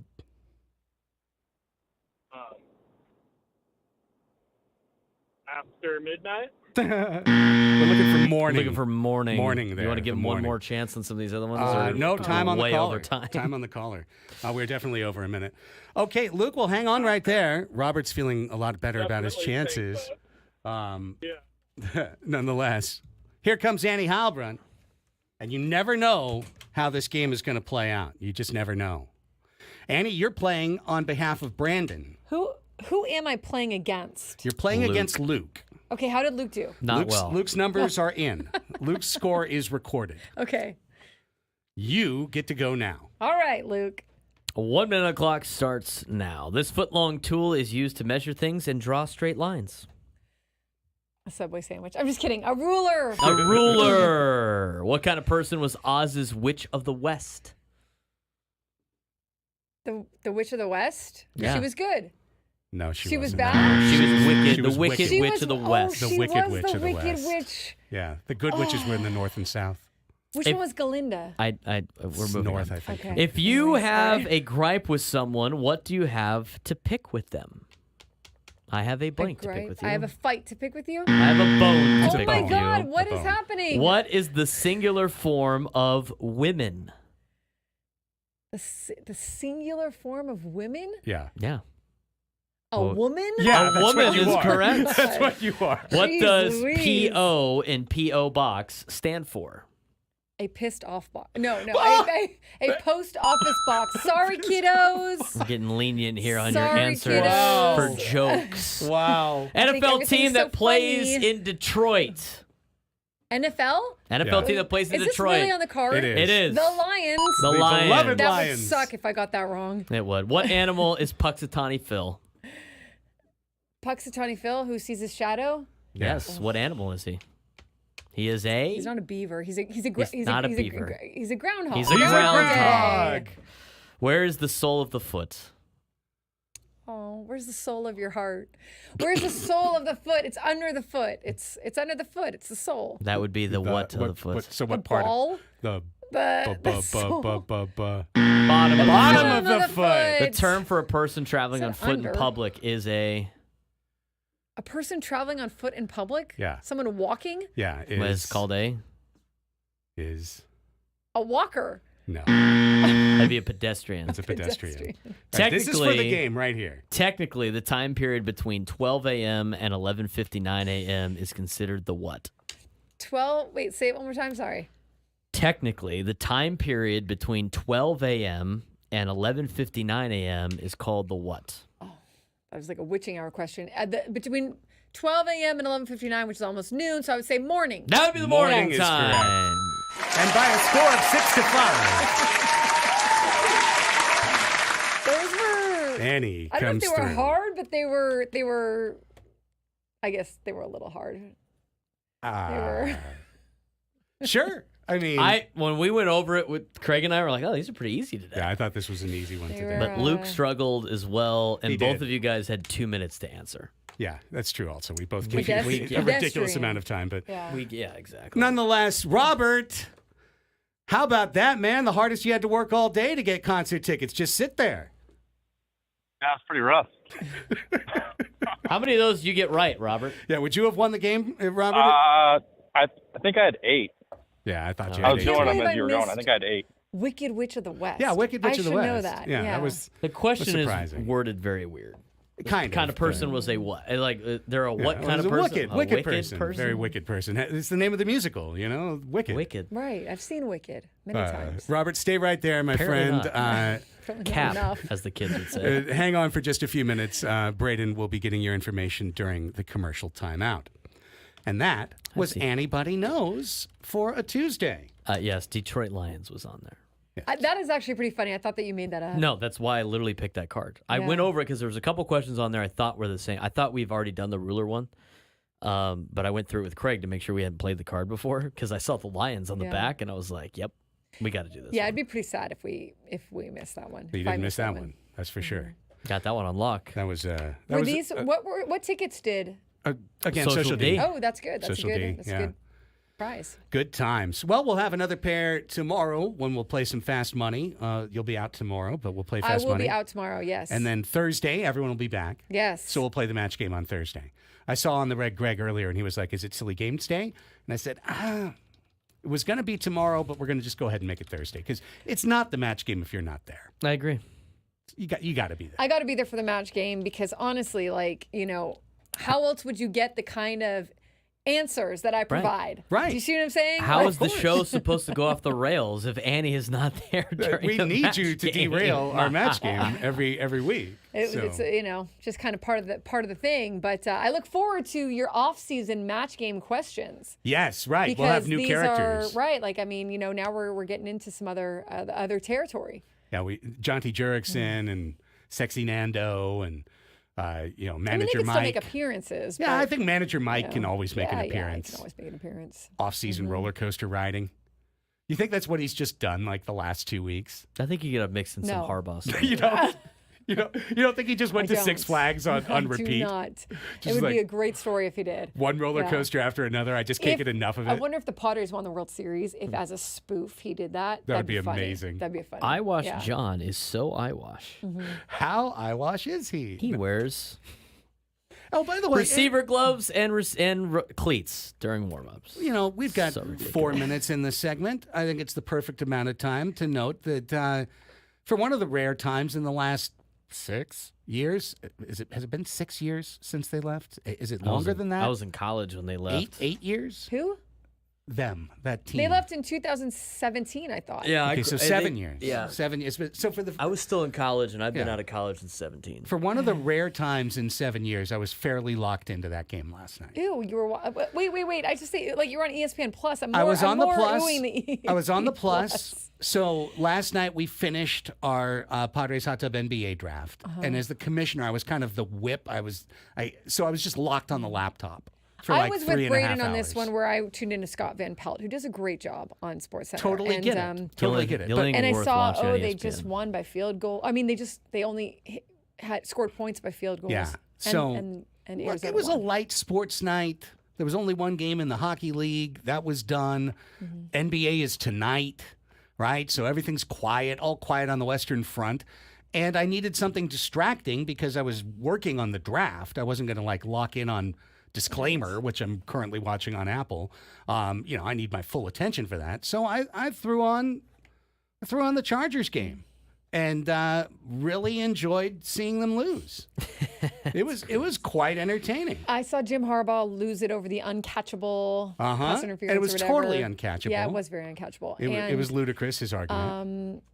I thought to myself, because I saw that they've got some pretty easy opponents, it looks like Saints, some others, whoever going forward. But it seemed like if you're a team that was weren't they projected to be pretty good this year? Well, remember they're like a zillion miles over the salary cap. Okay. So they had to get rid of Keenan Allen and Mike Williams. And I understand that. He doesn't have a ton of weapons. But, and that's what cost him last night. Straight up. They would zoom. And listen, I'm rooting against them. I just saw Roastmaster in there. Give me a break. I'm rooting against them all the way. I found it enjoyable to watch them lose as they continuously got to the red zone and then gummed up because they don't have a playmaker outside. They don't have a playmaker anywhere on the field. They threw to the tight end 20 times or something. I think Will Dissly caught 10 balls in the game. But to see that, it's just you're just watching. It's in the background. I'm barely even second screening. It's almost like third screening it. And then I'm like, watched Kyler Murray dance in 40 yards out. Oh, they're winning. Yes. Then I'm just watching the Chargers go down the field. Herbert's just nailing pass. I'm like, they're going to screw this up. I know it. I knew it for so many years. How are you going to do it? And then they did it. And then pass interference call helps, or unnecessary roughness. Roughness call gets him down the floor. I thought it was a reasonable call. Some people disagreed.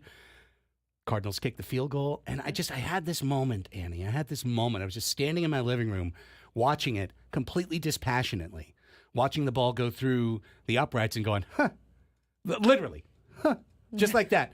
And then I went, man, I would have been ruined for 48 hours. No, 100%. 10 years ago when this would have happened, as it happened 30 dozen times in my life, right? But it would have wrecked today, tomorrow, a couple of days, knowing that they frittered a game away and they absolutely should have won the game. It would have been a story in San Diego until the following Sunday. Right.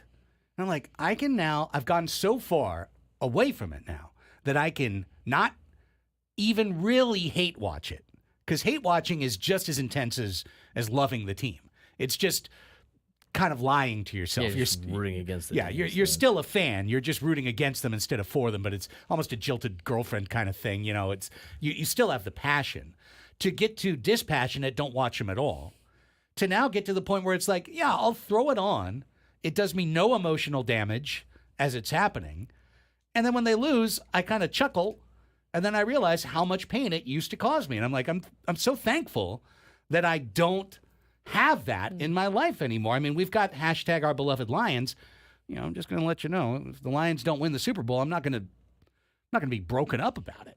You might like it if the team was like you might like it if the team was still here, right? Like if you were feeling that pain, but you had a team in San Diego to root for that was a San Diego NFL team, right? It's a little different, but it's different. Yeah, exactly. I definitely understand that feeling. I think there's a lot of fans out there that are feeling that same way of just like apathy, right? It's just like whatever. And I did appreciate seeing Kyler Murray of the Arizona Cardinals nice little rushing touchdown for him. Passing touchdown. He had a nice little game. So, yes, that was my takeaway from that game. The old Steelers running back, James Conner, is there. He was a big-time threat. He was like 160 yards total yards. He had a huge catch. It was a decent football game. It was all right. It's funny that the NFL puts a game on ESPN Plus, the same place that you can watch Steel's lacrosse and USD women's soccer and everything else. It was a little jarring that it was there, but once you turn it on your same television, stuff. it's the same thing. Yeah. Just an ESPN NFL broadcast. And, I'm just so glad to have that separation. It's you know what it's like? It's like seeing an ex-lover years down the line, and you're able to have a nice little coffee. You know what I mean? Like, have a nice little coffee, have a nice little chat. And then go your separate ways. Precisely. Catch up. Well, it was nice to see you. Walk away, and there's no heartstring being pulled. There's no attachment anymore. It's what just if they like had won yesterday? Cool. I probably wouldn't have talked about it. Yeah. Okay. Good for them. Okay, yeah. What are they, 3-3 now? 3-4? They're 3-3. That's what I'm saying. They're 3-3. Yeah. But they're a bang average I think team. it helps always when I don't mean that I certainly don't watch the Chargers. But if it's on or it's somewhere, I will see the highlights or whatever. But it's one of those things where it's like, would you rather have the pain of them losing, but they were here in San Diego, over the apathy of being over it, but they're gone? But it's kind of like you don't have a choice, right? I mean, it's better to have that than be like so upset over it. Right. We didn't have a choice. None of us had a choice. The Chargers never. Very important for everyone to know this in San Diego. You do know it, but in your heart sometimes you doubt. They didn't leave because you didn't love them enough. Oh no, it's nothing. They didn't leave because fans you were weren't great. supportive enough. They didn't leave because you failed them in any way, shape, or form. They failed you. They failed the city of San Diego. They failed their civic duties. They put the almighty dollar ahead of their civic concerns, and they were under no obligation to honor civic concerns. They're a privately owned, maintained company. They can do whatever the hell they want to chase a buck, but it doesn't mean you have to love them anymore. And it certainly doesn't mean that you ever have to hold any shred in your heart of guilt or remorse or thought of what could have been, because it was never going to be. They were always going to leave for SoFi. The entire Prop C was a damn sham. It was a joke and a sham. It was never, ever, ever going to happen. Just imagine trying to throw an NFL stadium 2 blocks east of Petco Park. Try and imagine it. Try and imagine putting it where the bus yard is. It's insane. Yeah. So it was never going to happen. And no one has to feel bad that they, in any minuscule 0.00001% way, made the Chargers leave. You didn't. They left on their own. They were always going to leave. No, the fans. I mean, the good thing about us sitting in here and other people on the station who were, I was covering it, and I know you guys were part of it and everything, and we got to live it in real time. And the fans remain some of the best fans in all of the National Football League, and certainly were incredible, loyal, good fans. This had nothing to do with the fans, and it's proven out every night at Petco Park. To be honest, I mean, when the fans are tired of being threatened and they're tired of having relocation held over their head, and they're tired of money not going back in the team because they don't know where the team doesn't know where they're going or where they're moving to or how it's all going to pan out. That is a very tough place for a fan to be in. It's heartbreaking for a lot of fans. So fans did their part through and through and through and through. Just was a very ugly, gross situation. When we come back, we'll hit reset on some of the topics that Annie and Braden talked about earlier in the show, including where the Padres are financially. plus a little bit more. We got lots coming up, and Ask Us Anything to wrap up the program. Stay right here. It's Annie and Elsten, San Diego's #1 sports station, 97.3 The Fan.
Don't let AI dictate your fantasy lineup. Instead, get bite-sized fantasy football analysis in your ears. Listen to the Sleeper King podcast, giving you all the fantasy insight you'll need in just 20 minutes every day.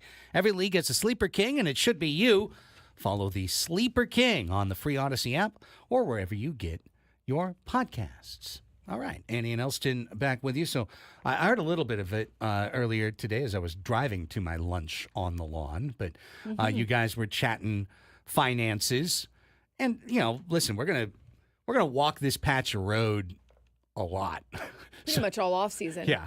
So and I it's hope gonna you get change used too. Yeah. Hope you get used to that signpost over there and that nice little fence and those shrubberies and the garden that we walk by. We're gonna walk this road a lot. The same team coming back costs a lot more in 2025 is the bottom line. The same team coming back without any free agent acquisitions, just the roster as it currently stands is $198 million. So you're not going to go with that roster, and you're going to need to make adjustments and improvements to that roster.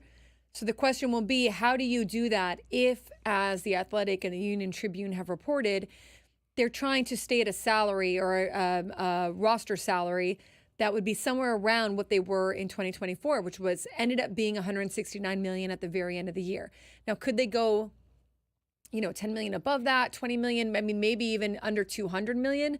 But the exercise, when you start kind of breaking down the numbers and then figuring out what the arbitration costs might come out to, gets you to that $200 million mark without even adding anything to make your roster better. And that's without bringing back Jerks and Profar, Kyle Glazer, because you're just looking at their commitments as they are right now. Yeah. So, and those other guys are free agents. So you have questions to ask yourself. Now, the other thing that you could throw around is maybe they plan to really up the roster. Maybe they plan to go to the 200, 215, 230 million range, or even go past the luxury tax, which is a different bracket. But and that's something that we don't know yet. But it seems as if they're more likely to spend around or close to what they did this last year.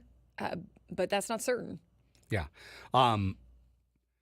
So here's the important thing just to kind of put in the back of your mind. And it's not doomer. It's just, once again, you have to see the landscape for what it is. We're walking this patch of road over and over. We have to admit that the mountain is there. We can't just lie and say it's not. And that we don't know the exact path to the top of the mountain. Also true. But so right now, okay, Jeff Sanders, his breakdown puts it at 198.4. Fangraph's breakdown puts it at 194.8. So, yeah, we're in the same bracket. But according to Fangraphs, the current luxury tax payroll estimate for the Padres is $231 million. That's 10 away from the number. That's 10 away from the luxury tax. So when we talk about staying under the tax.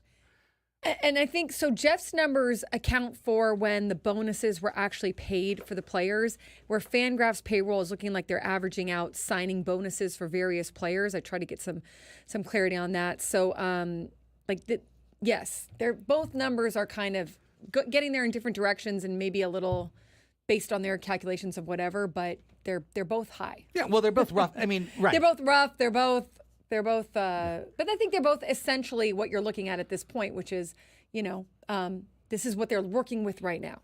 So the point I'm making in terms of the luxury tax, if you want to stay under the luxury tax in 2025, completely stay under it, you can't return the same team.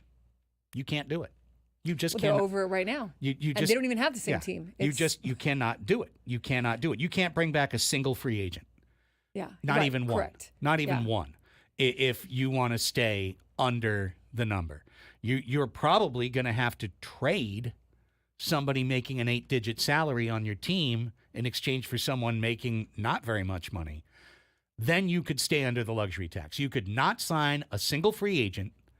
You could trade somebody that's an 8, an Arise, a Cease, a King, somebody in that line that's making that kind of money, and you could stay under. You are going to be over if you bring back the team as it was. if you re-sign Jurickson, if you try and make a deal with Ha-Seong Kim, if you bring back Solano and Peralta. Those guys aren't expensive, right? Profar will cost you something.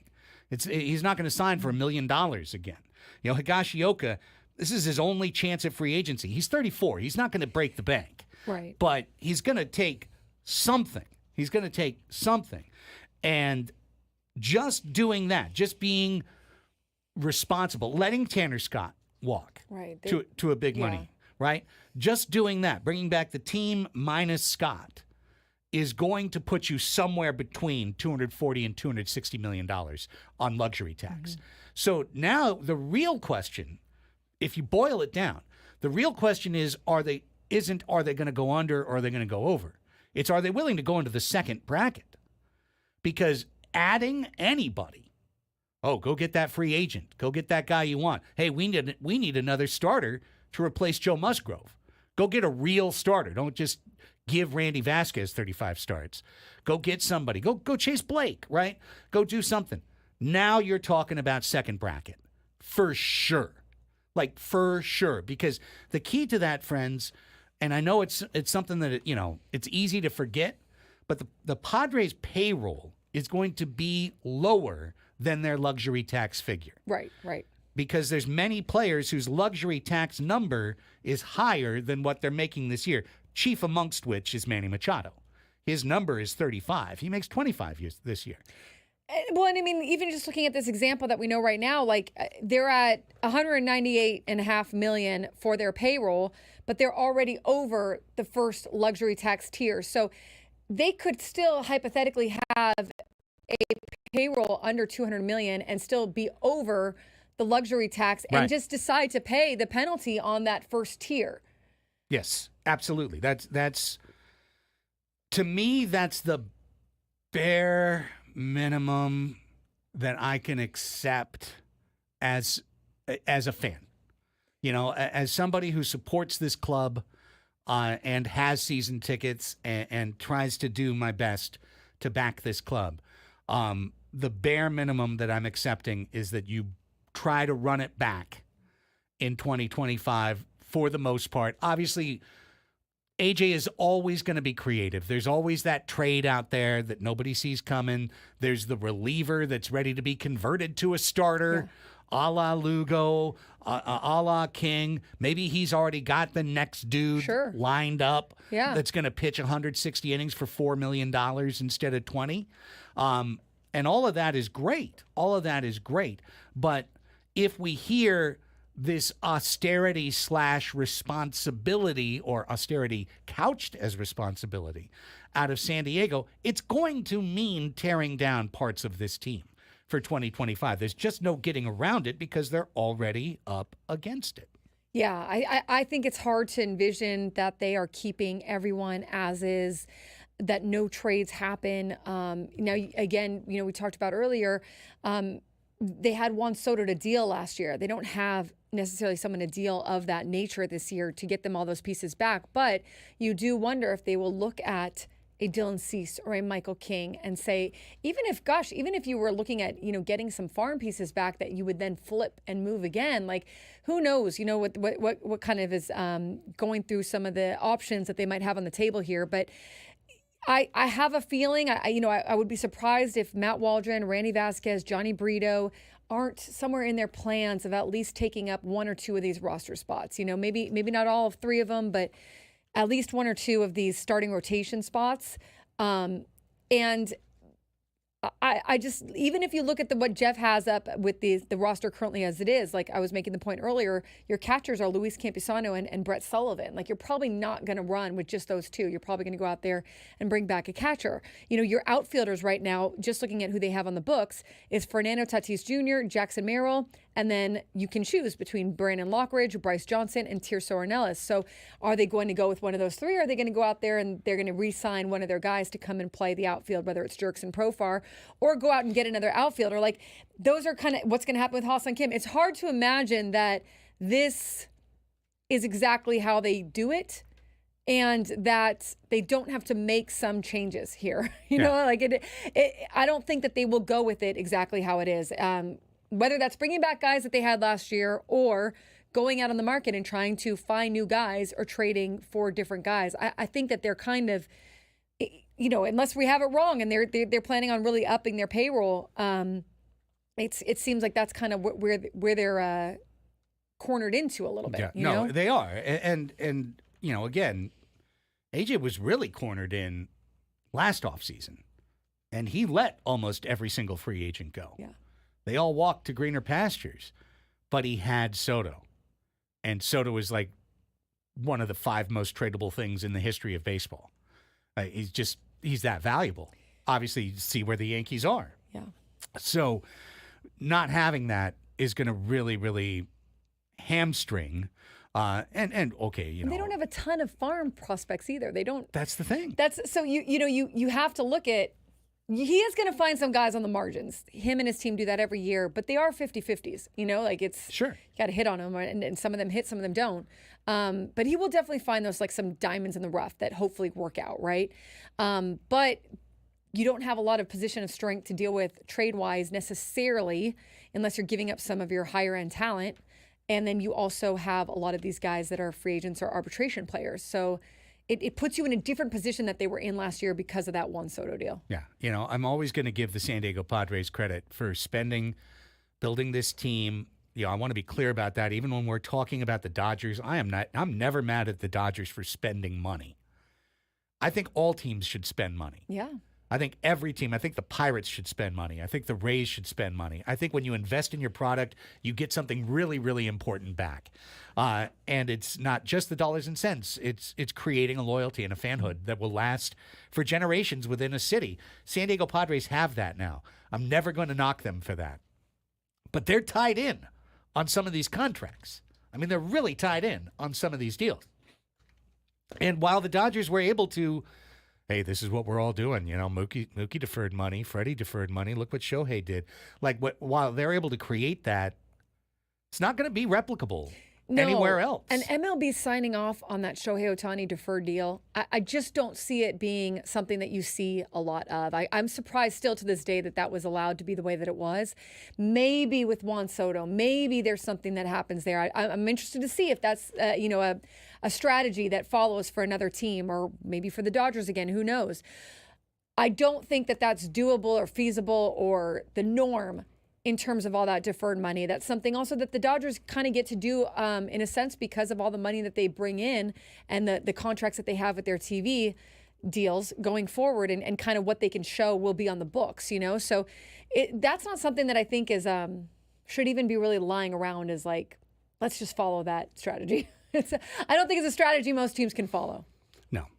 It's a very, very interesting situation for the San Diego Padres going into 2025. We're going to track it all the way through the winter. Yeah.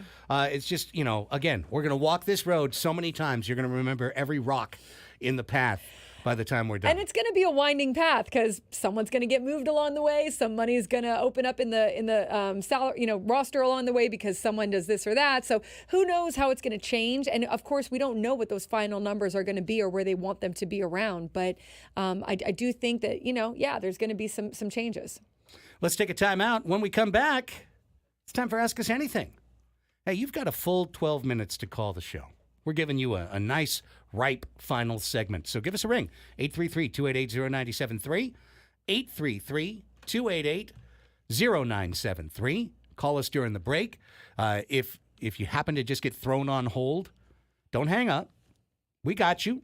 Braden will get to you eventually, screen you up.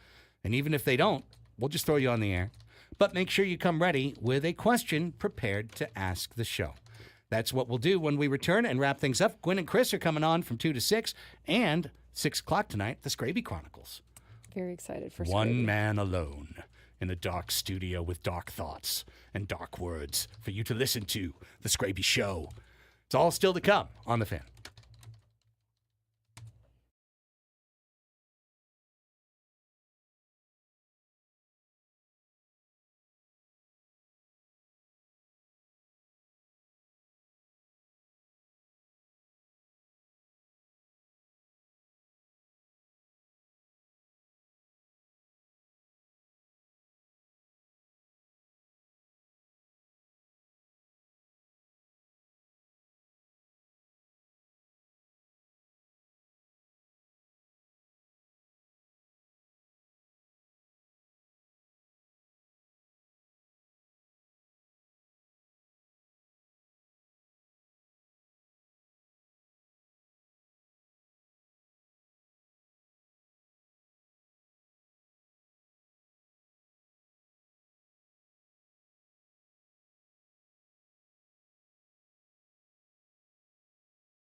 1:46 is the time. Final segment of the program.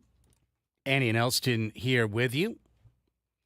We'll be back tomorrow. 4-hour program. Annie has tomorrow off, so it'll be me and Braden. We'll wrangle some stuff. Yeah, Got some be a things. good show. We'll talk about things. We'll talk about stuff. We'll talk about some sports. Gather some guests and work it all up. And that's what I'll do this afternoon. I'll figure that out. Yeah. Just the way it goes. I'll be back Thursday. Yes. And yeah, it'll be a good show for you guys tomorrow. Match game Thursday. Fast money tomorrow. But right now, a chance before she leaves to ask both of us. Ask us anything. Let's do it right now.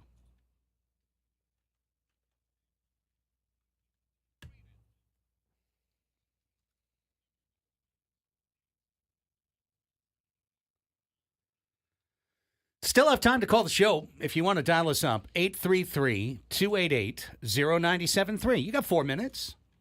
You're listening to me right now. You can just pull up your phone and do it right now. 833-288-0973.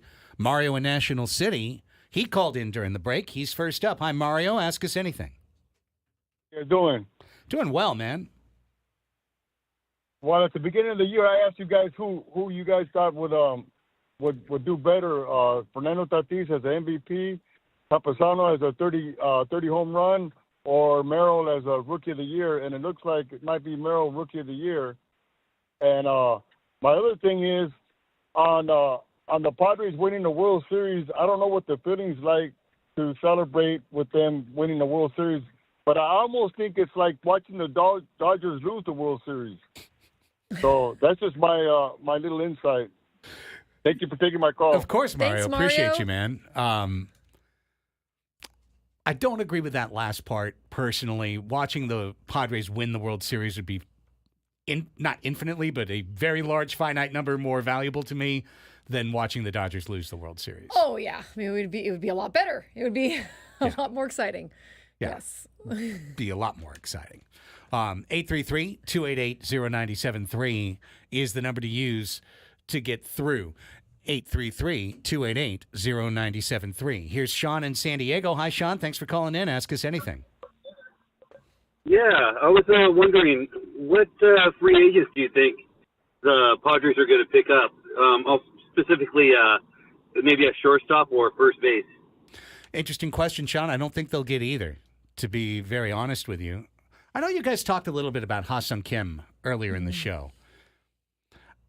I fully understand that a shoulder surgery that keeps him out up to half the season is a deeply complicating factor for his next free agent deal.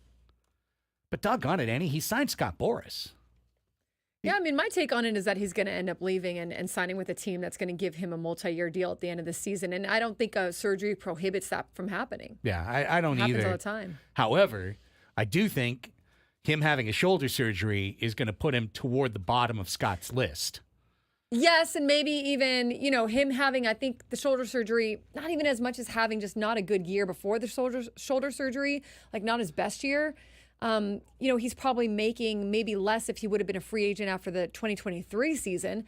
But who knows what would happen if he waits and then tests the market after 2025. Like, who's to say he's going to have a much better season? Like, he's recovering from shoulder surgery. Right. Like, it might not be as grand, And so I think you end up striking while the iron's hot. I don't know if he's going to be a priority for Scott Boras, but I think timing is everything in some of these deals. And, it seems like this is a better time for him than next year. I mean, J-Mock says what I kind of think, too, in the chat. He says it's going to be Profar 2.0 for Scott. It might be, and Boras that's with Kim. more on Scott Boras than it is Ha-Seong Kim. And, Right. well, it's on Ha-Seong Kim for signing him, if that's what it ends up being. But it might be.